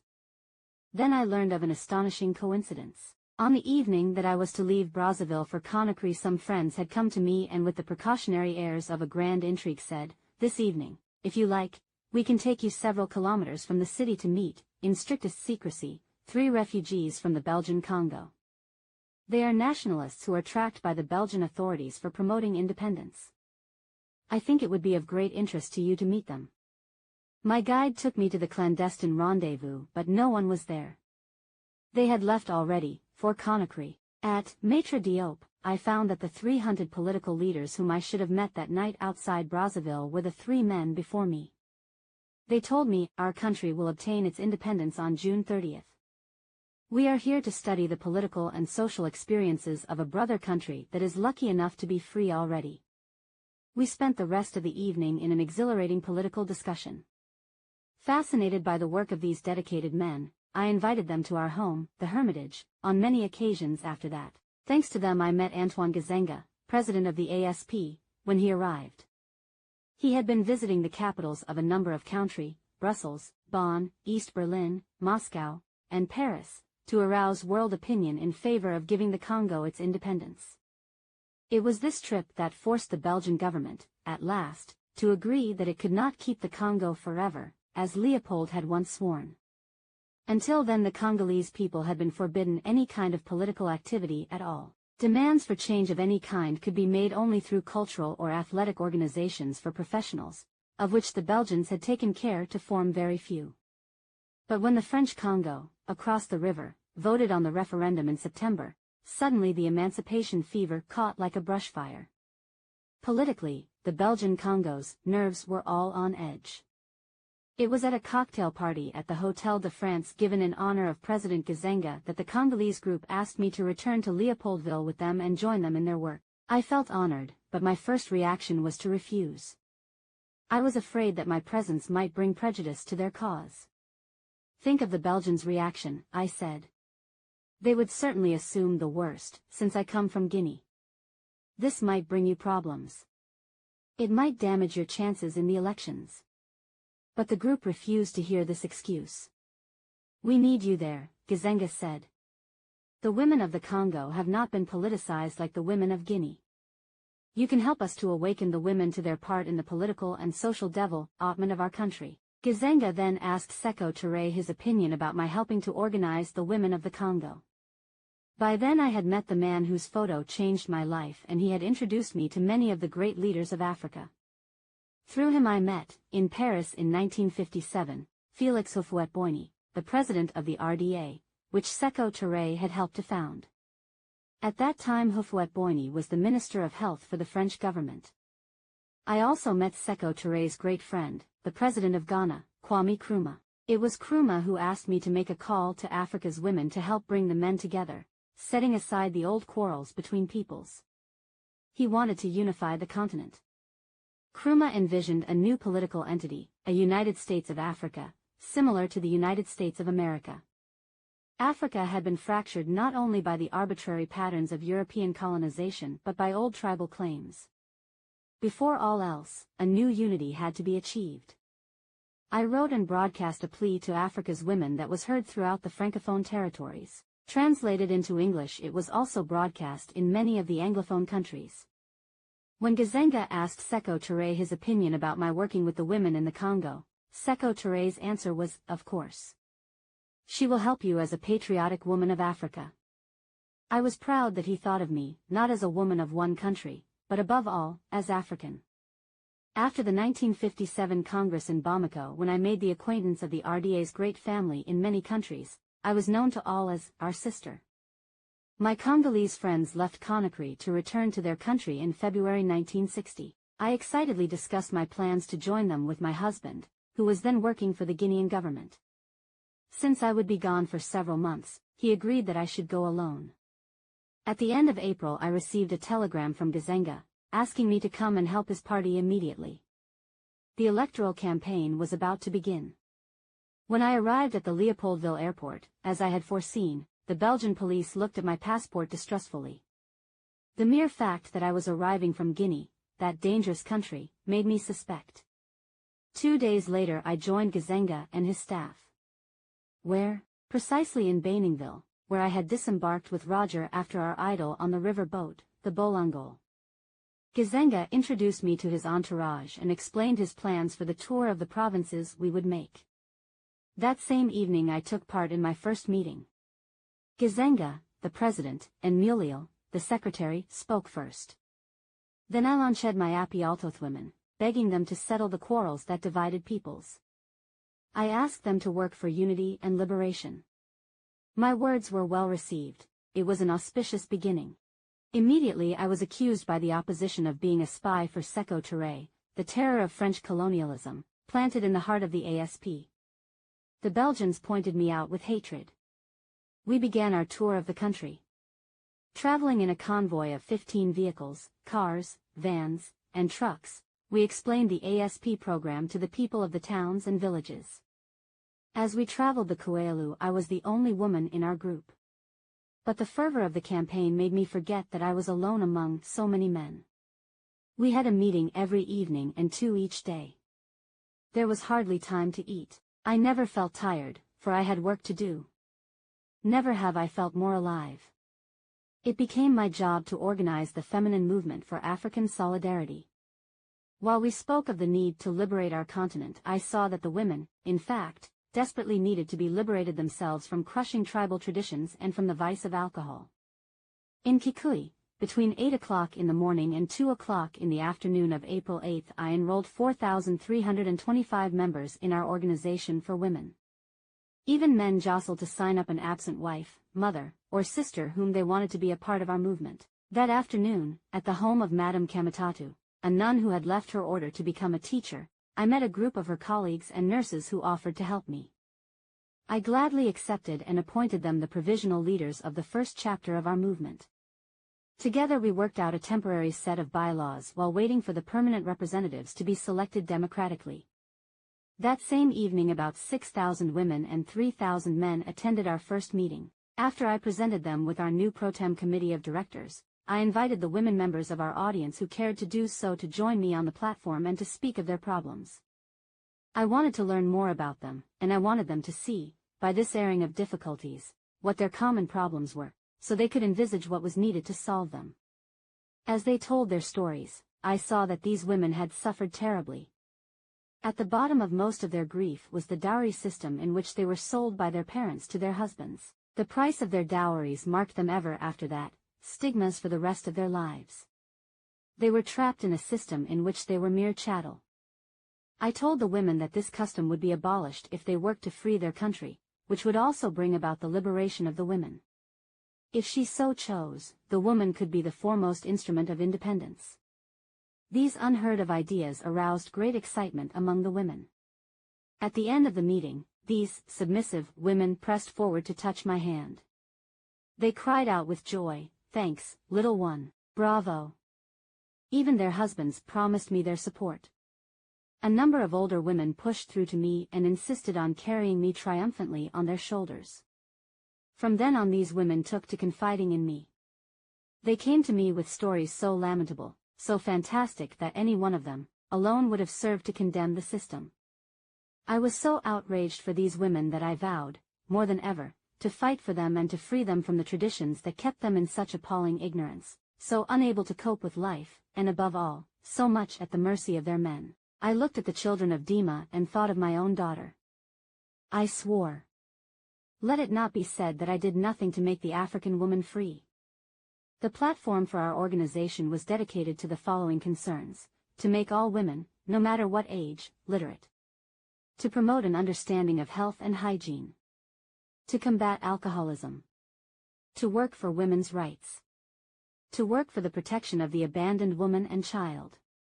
To work for the social progress of the African. The best way to reach the women, I thought, would be to have one of their own beside me in my work. I looked around and found just the woman I needed, Augustine, I will call her here. She was a flamboyant woman, big in every way. Big of voice, tall, portly, and with an exuberance, an authority of her very own flavor. Everyone knew her. She was the public relations figure for the Polar Beer firm. Under her direction huge receptions and soirees for dancing were held at which beer was given away free, in order to develop the popularity of the Polar brand. Whole kegs were donated at funerals. The promotion of beer was of great importance then. Lumumba represented Polar Beer earlier. He too had been one of the animators of its publicity. There were two main breweries, Polar and Primus, and the rivalry between them was intense. In a certain quarter of the town there were sometimes even organized fights between female combatants. Thousands of people would come to watch the women fight, each shouting about the virtues of her own beer and cursing her opposition. The women got into really violent exchanges in which they were sometimes seriously wounded and charges were brought into court. All this was to encourage the sale of beer, which the women were drinking too much of, already.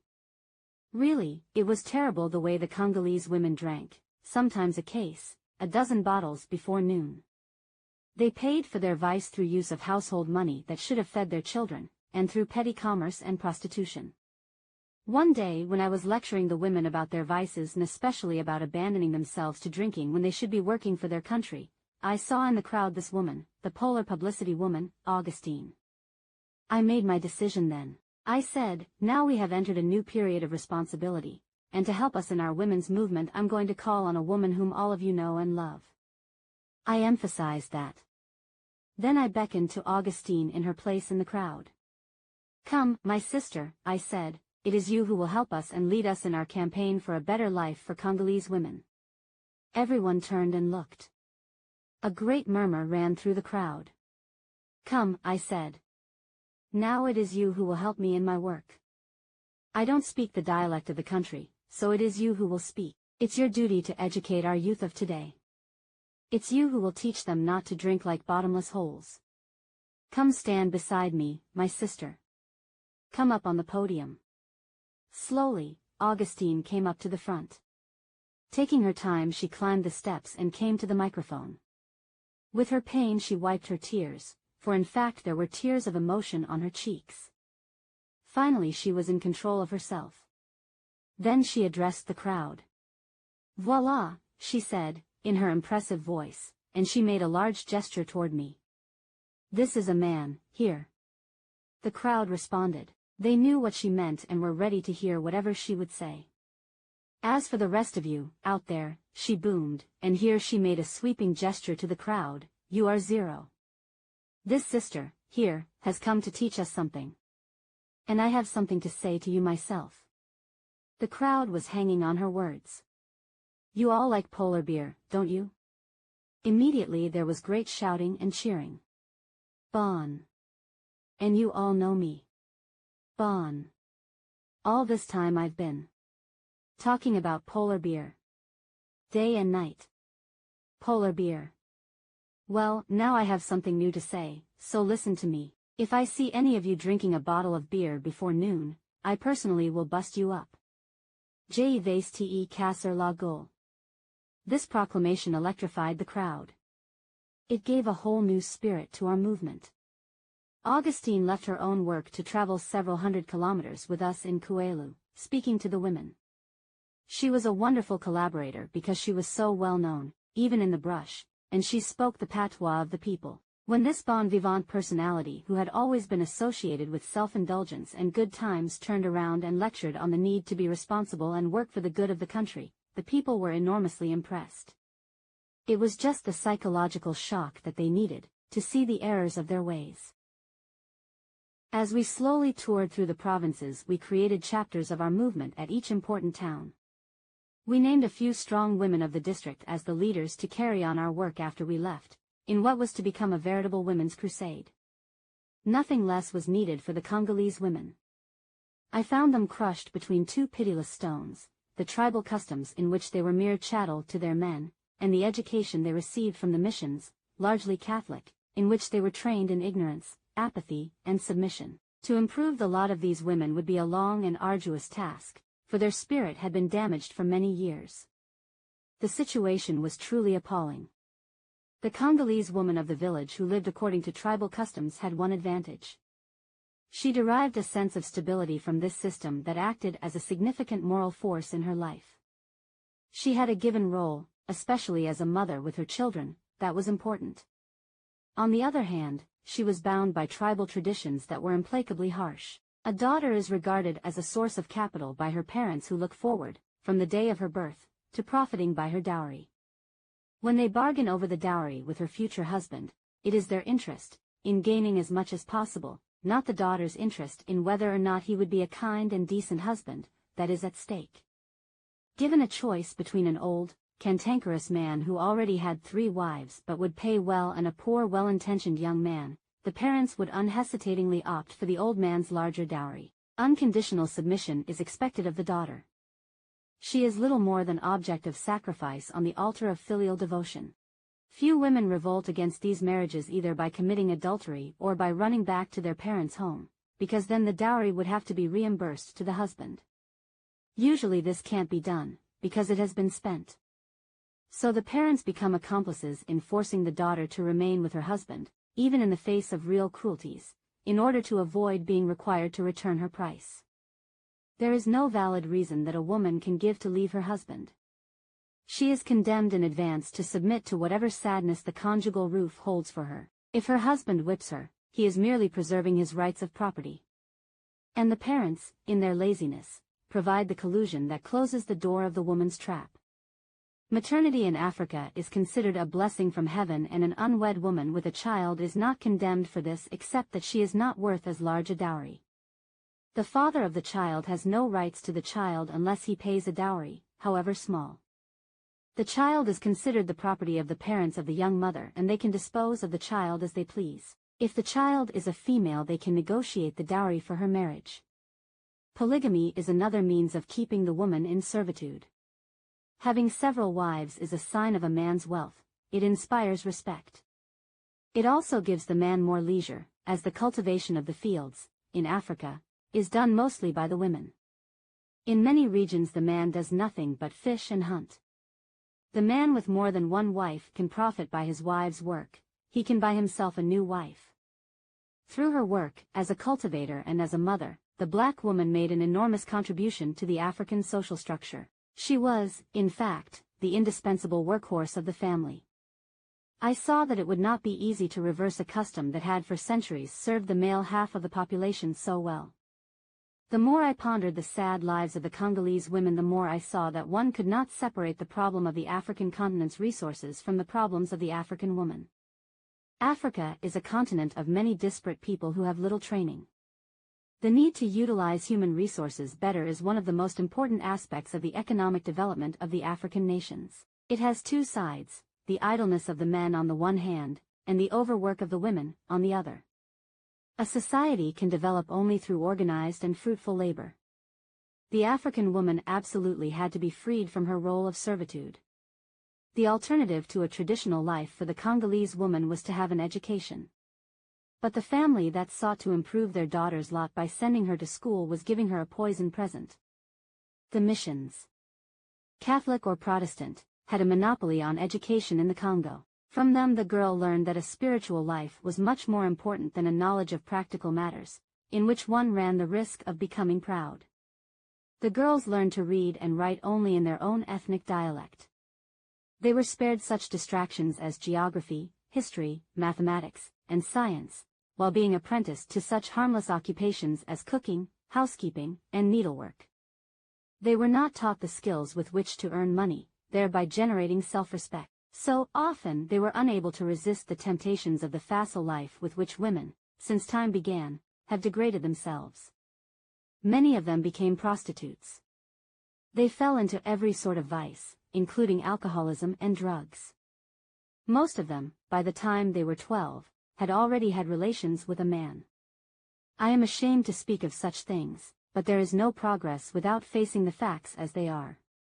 One woman who came to tell me her story was Maria. She had a rather ordinary face but a plucky spirit. She said, "Madam, I have 5 Macagus lovers, but now that I have funeral expenses to pay for my family, none of them comes to see me. They don't want to have to give me money for my debts. Just when I need help, they abandon me. And that's the way these men of our country treat their women. They are so proud, so stuck up, they all want to be governors, and they just dump you when they feel like it. I'm so mad I'm going to have the public scribe write a letter to each of them, asking them for 2,000 francs. If they don't give it to me, then I'm going to go to the marketplace and pick a fight with their wives. Then the wives will go home and attack their husbands, and I'll have my revenge." I said, "Maria, my sister, don't make an ugly quarrel like that. You shouldn't count on these men in order to live. You are capable of working to support yourself. Times have changed. Congolese women must learn to be strong and self-reliant, instead of abandoning themselves to drink and prostitution. By getting into a brawl, like a public woman, you dishonor your country. If you are a public woman, it's not your fault alone, but you must change. With your sisters, you must be the creator of your own freedom." Maria looked at me for a long time without speaking. In her eyes I saw a glint of hope. "I understand," she said at last, in Lingala. "We are treated like dirt because we count on men too much. You're right. I don't need them to pay for my funeral service. I'm going to sew some little caps and robes for babies. The nuns taught me how to do embroidery work for their fairs, and they got a lot of money for my work. This time the money is going to be for me." To encourage her in this new resolve I gave her 1,000 francs, CFA, $4. "Oh, thank you, my sister," she cried. "With this Bangola money, I'll buy 3 meters of fabric right away." She smiled as if a terrible illness had been lifted from her. "I hope I still remember my stitches," she said as she left. "It's been such a long time since I embroidered." I asked Maria to come back again in 2 days, so I could see her work. When she returned and showed me what she had sewn, I gave her 3 little dresses and 2 caps that I had cut and basted for her. She was so happy. She was quite a different woman from the prostitute who had talked to me. "You're Arielima, sister," she said. "May God protect you in the Congo. You will help us to become Moto." Context of White Supremacy, Katherine Massey Book Club. I was looking with disappointment because there are literally like 5 sentences left, and we could have just wrapped that up so we could have finished the chapter. I didn't look at the whole next page to see, oh, it's like basically 1 paragraph. Like, it is a historical truth that until 1959, nothing at all had been done to try to salvage the Congolese women from the various forms of debasement into which they had fallen. On the contrary, in the moral crisis of the Congo, the powerful missions bear a direct share of the responsibility. The missions collaborated constantly with the colonialists in their policies of subverting and repressing the blacks. From the pulpit on Sundays, the African people were regularly tongue-lashed for their whim of desiring emancipation. The churches, both Catholic and Protestant, were direct instruments of the impoverishment, morally and physically, of the great land. After festering for decades, the Congo was soon to explode in a crisis that the whole world could no longer ignore. End of chapter. That way we can start clean. Chapter 16, A Perilous Campaign in the Brush. That will be for next Thursday. Katherine Massey Book Club. Number again, 605-313-5164. The code 564943 pound. Press star 61 if you would like to participate. Number again, 605-313-5164. The code 564-943 pound. Press star 61 if you would like to participate. We are creeping towards the conclusion of the text. I thought we had much further to go, but they did have a big section of pictures in there, so that skipped us along a little bit, but we are pressing right on through the text, even though we missed a week with the film festival. Let's see, I'll finish up first email, see if we have other callers, emails, and then again, we are only online, or excuse me, only available via phone for this installment. Hopefully that'll be corrected. Get the live stream corrected so you can listen online or call in. But phone line is open, 605-313-5164. The code 564-943 pound. Press star 61 if you would like to participate. Wrapping up email number 1. Let's see. Chapter 15. Kwame Nkrumah, he wanted to unify the continent. Nkrumah envisioned a new political entity, a United States of Africa, similar to the United States of America. Maybe this is the impetus for the title of the text. My Africa, right. Somebody I thought intelligent said that long time ago. 2. The dowry system in which they were sold by their parents to their husbands, the price of their lives, system in which they were mere chattel. I told the women that this custom would be abolished if they worked to free their country. I wonder if today this has changed. Probably not a whole lot. 3. To combat alcoholism, whole kegs were donated at funerals. Lumumba represented... It's like, he skipped some sentences. It's like, that doesn't make sense. How would you combat alcoholism by donating whole kegs at the funeral? That's what? Skip some sentences. Anyway, Lumumba represented polar beer earlier, true. Congolese women drank sometimes a case, a dozen bottles before noon. That moron says sobriety would be best. Now, Lumumba did work for polar beer. That is well documented. Lots of reports about that. And in fact, him using the, alcoholism that was rampant in the Congo to get people to come together, drink a pint, and discuss politics, white supremacy, racism. So, I guess to try to be constructive with something that is bad, but it would be best. Let's pour that beer out. Hey, man, they got the studies now that say that is carcinogenic. Anything over 1 beer per week tending towards cancer. So, dump that out, get some water, and justice. We don't need to drink. Sobriety would be best. And that's another one. I said the Black African talked about studying this book, the Congo, and noting so many similarities with South Africa. Yeesh. The alcoholism in South Africa and colonialism, they have whole libraries about that. Exactly what we heard. Sad, depressed, mad, system of white supremacy, go back and drink. No job, working in the mine, totally exploited, go get a drink. And then the domestic violence, we already talked about that last week too. Last time, but that is, you could be talking about South Africa, Congo, U.S., long history of that. Again, the problem, racist man, racist woman, racist child. Fuller said best, first time, last time. And all that drink, that just makes it worse. Get liquored up and then we really get ready to go. Smack some black person upside the head. Smack my attempted wife or children. Leroy down the street, all the above, maybe. Nobody white, of course. 4. Congolese women, education they received from the missions, largely Catholic, in which they were trained in ignorance. I thought that was such a great line. Trained in ignorance. Whew.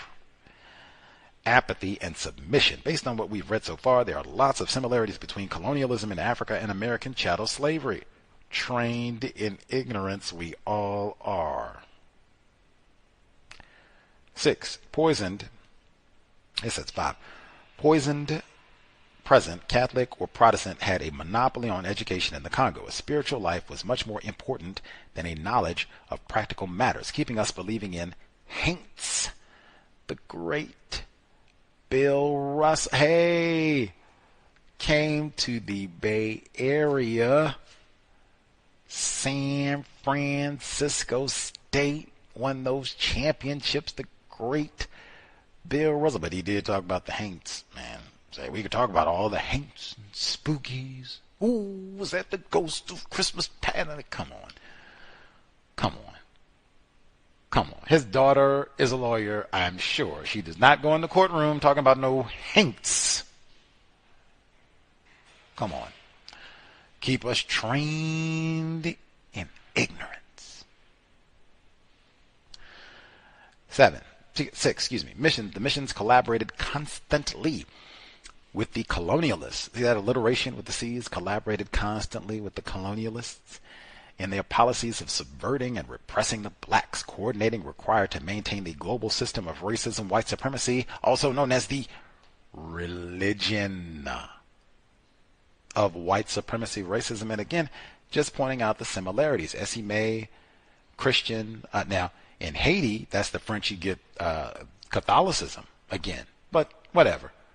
White Jesus, Virgin Mary is supposed to be a white woman. So white creator, white religious figure to control the non-white people. Don't worry if you're poor in Haiti. Don't worry if you're poor in Mexico. You got dark Catholic people there too.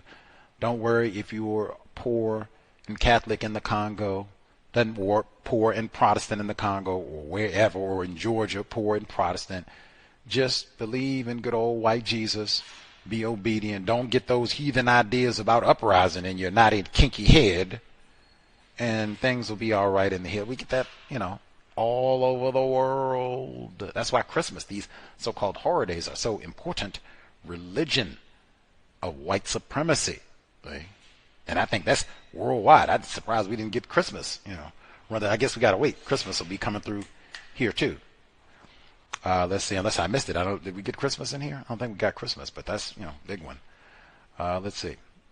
Oh, we didn't get that far, so we'll pause there, pick up next week. Number again, 605-313-5164. The code 564943 pound. Press star 61 if you would like to participate. Let's see. The notes that I took for chapter 15. Scrolling back up here. Okay. To punish C.O.W.S, very beginning of the chapter, and his wayward people, the French, white people, deprived of their economic ties with Guinea, did all they could to cut off Guinea's economic relations with everyone else through rumors, lies, and alliances. Using every pressure they could bring to bear, they sought to establish an economic cordon sanitaire around Guinea. I think this means you're not supposed to help or provide any constructive resources to these niggers. I think that's what that means. Cordon sanitaire. I think that's what that means. I don't do the fronts, but I think that's what that means. I don't need Rudy Gobert translate that. I think that's what that means. And matter of fact, because I've seen that before. They don't use that term, but that's Haiti. Yeah, don't mess with them niggers down there. They done got on that. The same thing. See, they messed us French people over, and then white U.S. people went in, and other folks went in, they messed over so nobody. We don't help them do nothing. They have an earthquake or anything else, or hurricane or anything, we're not sending them a can of sardines or nothing. Let you sit down there and swelter and think about that. You want to be up that type. I've seen that before. See, they're going to punish these niggers forever. Go in and sabotage and lie and anything we can do to cause turmoil and brag. Look at them. No count niggers. Punish them forever. Vindictive, see.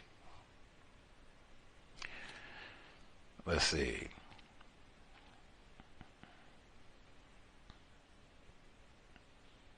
When she talks about going in secrecy to meet some of the refugees, nationalists, I reckon, from the Congo, and how much this would change her life. It's got to be all this, clandestine activity, because we could be killed. Tells you, where all this is going. And again, now her mom had said that from the beginning. That's why her mom had said, I don't like you doing all this. The way my attempted family and many others, I don't dig all this. It's not cool. White people gonna get you. That's what people are told. The white people gonna get you. which is often true. But see, white people get a lot of non-white people who never did a word to combat colonialism, racism, white supremacy. We mentioned that in the book already. One of Andrée Blouin's white race soldier bed partners, that's what he said, we got to get y'all discipline. See, y'all out here being uppity and unruly. And I said, whoa, you got a whole lot of black people. They were behaving themselves. They didn't do nothing. Y'all came in here raping children and killing people. That's not even true. Lying. Rumors. Lying. Let's see. So she goes to meet them. Sometimes those type of decisions, you never know. Just a person that you can talk to, a meeting, something that was totally unplanned can have enormous consequences on your life, Let's see. So it starts with the French Congo. It starts there. France, they lose Vietnam, then they lose the French Congo. That spirals over into the Belgians losing their portion of the Congo. Now, see, Hitler got to be looking at that. I told you. See, should have let me. I knew how we were supposed to run the plantation. Now we losing all the boys and gals running crazy. See, I told you. Let's see. So she's going to go join the work, and Kwame Nkrumah met with Minister Malcolm X as well. Tells her, I want you to get involved, organize non-white females. And we get fractured Africa, fractured by patterns of European colonialism, aka white supremacy, racism, colonization, but by old tribal claims. Again, I don't know what all that. This is our tribe, and this is what our cool tribe has been doing, for the last 500 years or whatever. None of the tribes that I know of have anything that helps replace white supremacy with justice. All of them got smacked around by race soldiers, just like we did, just like I did. So come off all that. That almost is like black and proud. Really, same thing. Like, come on. It's almost 2025. We can do way better than that. Let's see. The translating to English. She's going to go work with females specifically, get them. They realize it's important that they be involved, a change in thought, speech, and action if we're going to solve this problem. Let's see. Said even males jostled to sign up absent wives. Right on, get everybody involved. They had 6,000 females, 3,000 males attend our first meeting. That is gargantuan, right? Well, I think with no social media, no TikTok, no IG, just word of mouth. Probably a lot of people that don't even have phones, can't even read. Probably. I'm like, wow. Let's see. And she gets right to it with, having, now, Bill Russell even talked about that. We're not going to produce a whole lot of children that we can't take care of, and then we have all these problems struggling and trying to feed them, and that's a whole lot of arguing and strife and blah, blah, blah. Like, whoa. Let's wait and only have these children once we can take care of them. Hey, win-win for everybody. That's not even saying not to have the sex, just take 30 minutes, figure out a responsible plan and make sure we don't have a whole lot of unwanted children after we do all this jumping around in the bed. That might not even take 30 minutes. Just saying.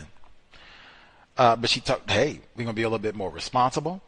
We're not going to do all this domestic violence again. First time, last time. And even changing up our behavior and running around and sex. That's not even what we should be thinking about. We got bigger priorities. Replace white supremacy with justice.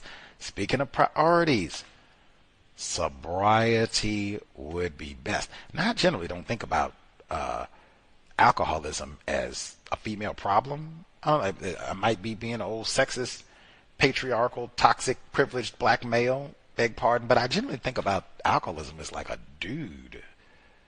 White dudes, non-white dudes, I just think more than I know that there are females who suffer from alcoholism, but man, the way she's talking like this was a widespread problem. Maybe it still is.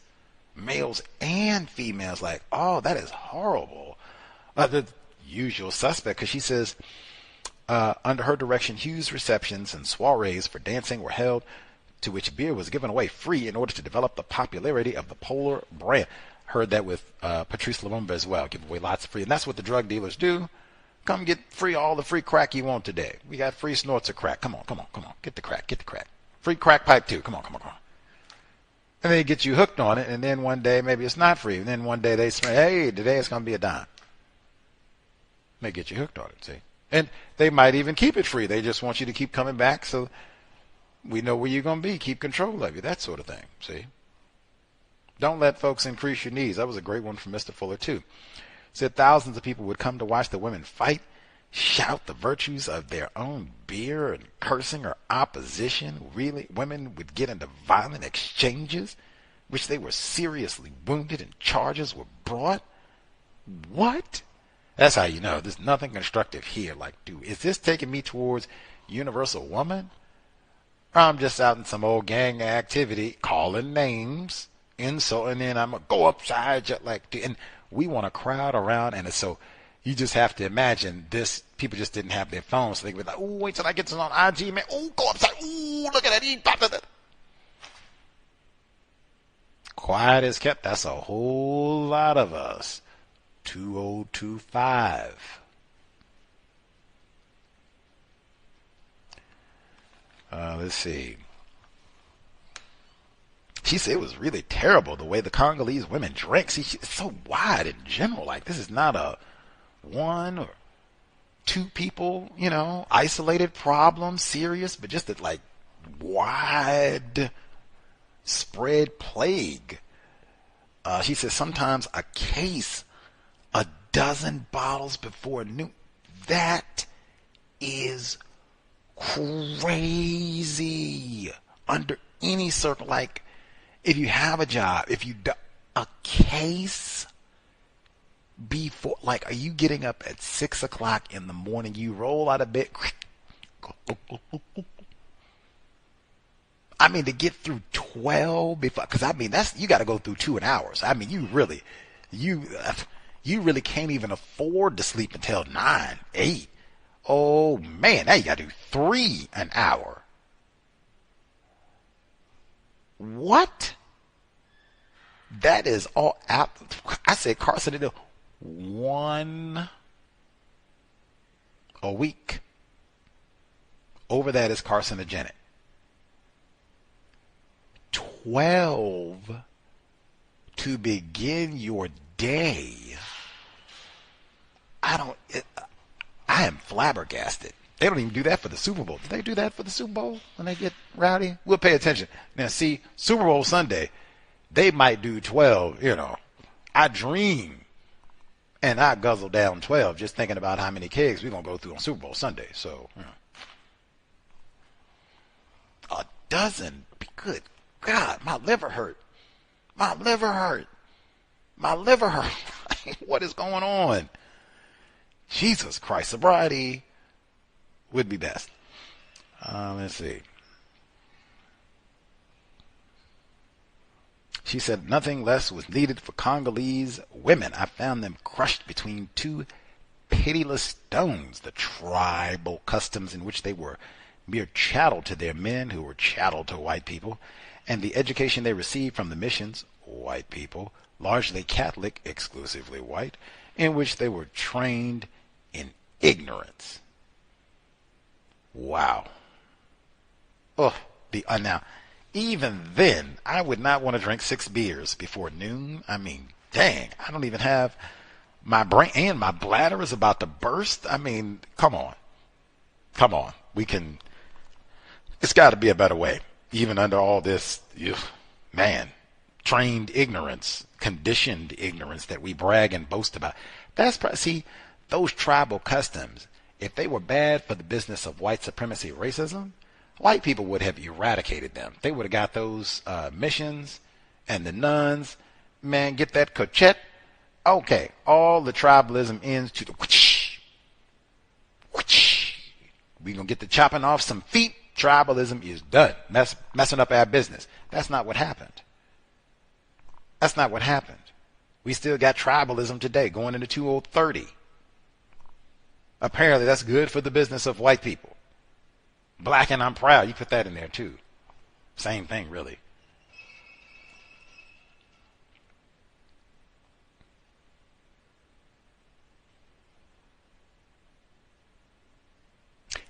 As I was reading this, white people most to blame.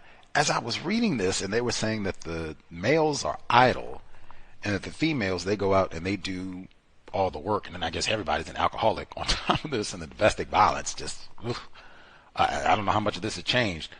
But man, if the dudes are idle and you let the females do all the work, isn't that how they run the plantation here? The males, black males, have a higher unemployment rate, and the females do better in school. They do the C.O.W.S, they kick you out of school. The black males, they put you in remedial and Ritalin and lock you up and all the rest of it. So you have a lot of males who, in greater confinement, idle, domestic, it just, they operate the plantation in a similar manner, it seems. Unless I missed, some information. Let's see. The missions, Catholic or Protestant, had a monopoly on education in the Congo, white people, and they still do. From the girl that learned that a spiritual life was much more important, we got that one. Every sort of vice, alcoholism, and drugs, most of them by the time they were 12 had already had relations with a man. Rape. I'm ashamed to speak of such things, but there is no progress without facing the facts as they are. Facts. One woman who came to tell her story was Maria. She had a rather ordinary face, but a plucky spirit. She said, Madame, I have 5 magos lovers, but now that I have funeral expenses, all of this child rape in the book. Now again, this is how I want my plantation run. If I love coming in and raping nigger gals, which is what this book has been all about, Henriette 13 and her white rapist is 40, and same thing with Andrée Blouin. Yes, promote all of this. Yes, you are 10 or 12 and you got lovers.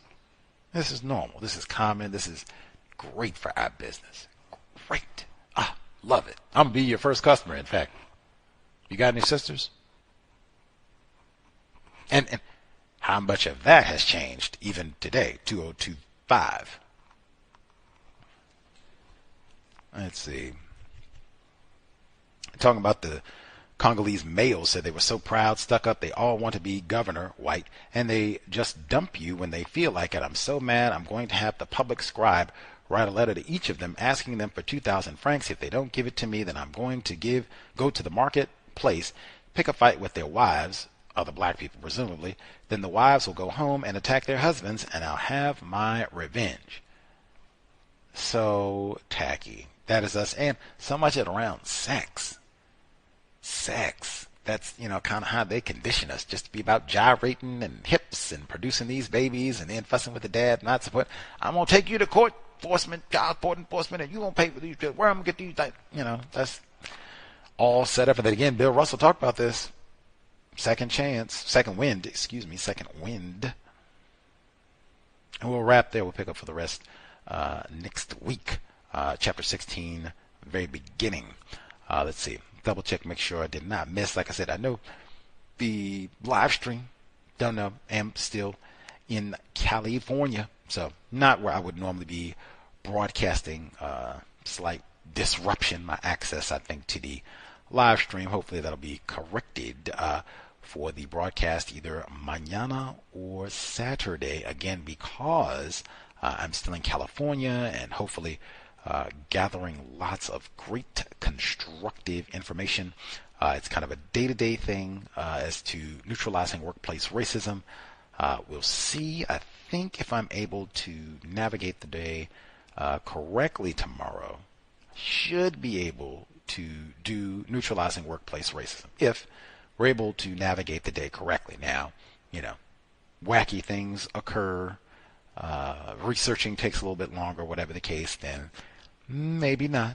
I'll post online, always update, even updated while I was in LA. Looked like we weren't going to do shows. Always update social media, Twitter, Facebook, all the rest.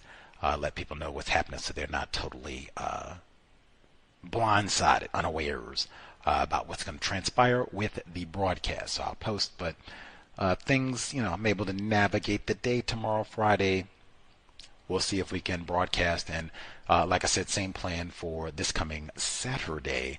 Since we just had the election and all that, president-elect once again, it'd be good to chat about all that as well. But we'll play it day by day, see if we can make it happen for Friday and Saturday, and then to boot, see if we can get the live stream working correctly. Much obliged, folks, for their patience. Hopefully worthy of your time and energy, and learning something about the global system of white supremacy, racism, as we proceed. Much obliged. Sobriety would be best. How many times can we say it? Not enough. We need high-functioning brain computers gathering constructive information, using time and energy in a correct manner to get this problem solved. Not, damaging our brain computer and crack, all different types of THC concoctions and beers and buds and shots and all kinds of drinks for the holidays. Forget all of that. If anything, remember, hey, so-called holiday season, remember that when you're out driving. Safety on the road. Be mindful if you have been partying for the so-called holiday. Stay off the road. Get that Uber or stay at home or that residence, wherever you had that alcoholic concoction, until you are sober the next day, ready to roll safely. Sobriety would be best. Creator, we ask that you help us remain patient with other black people, victims of white supremacy. We ask that you help us remain patient with ourselves. Remind us to demonstrate the highest levels of black self-respect at all times, in all places, each and every time we are in contact with another black person. It has been time. Replace white supremacy with justice immediately. No name-calling black people. No tribalism. No throwaway offspring. Cow signing out. Thanks all for tuning in. First time, last time. Nigga, you so brainwashed. I'm a victim, brother. You're a victim. Yeah. I'm a victim of 400 years of conditioning. Shut up. The man has programmed my conditioning. Even my conditioning has been conditioned.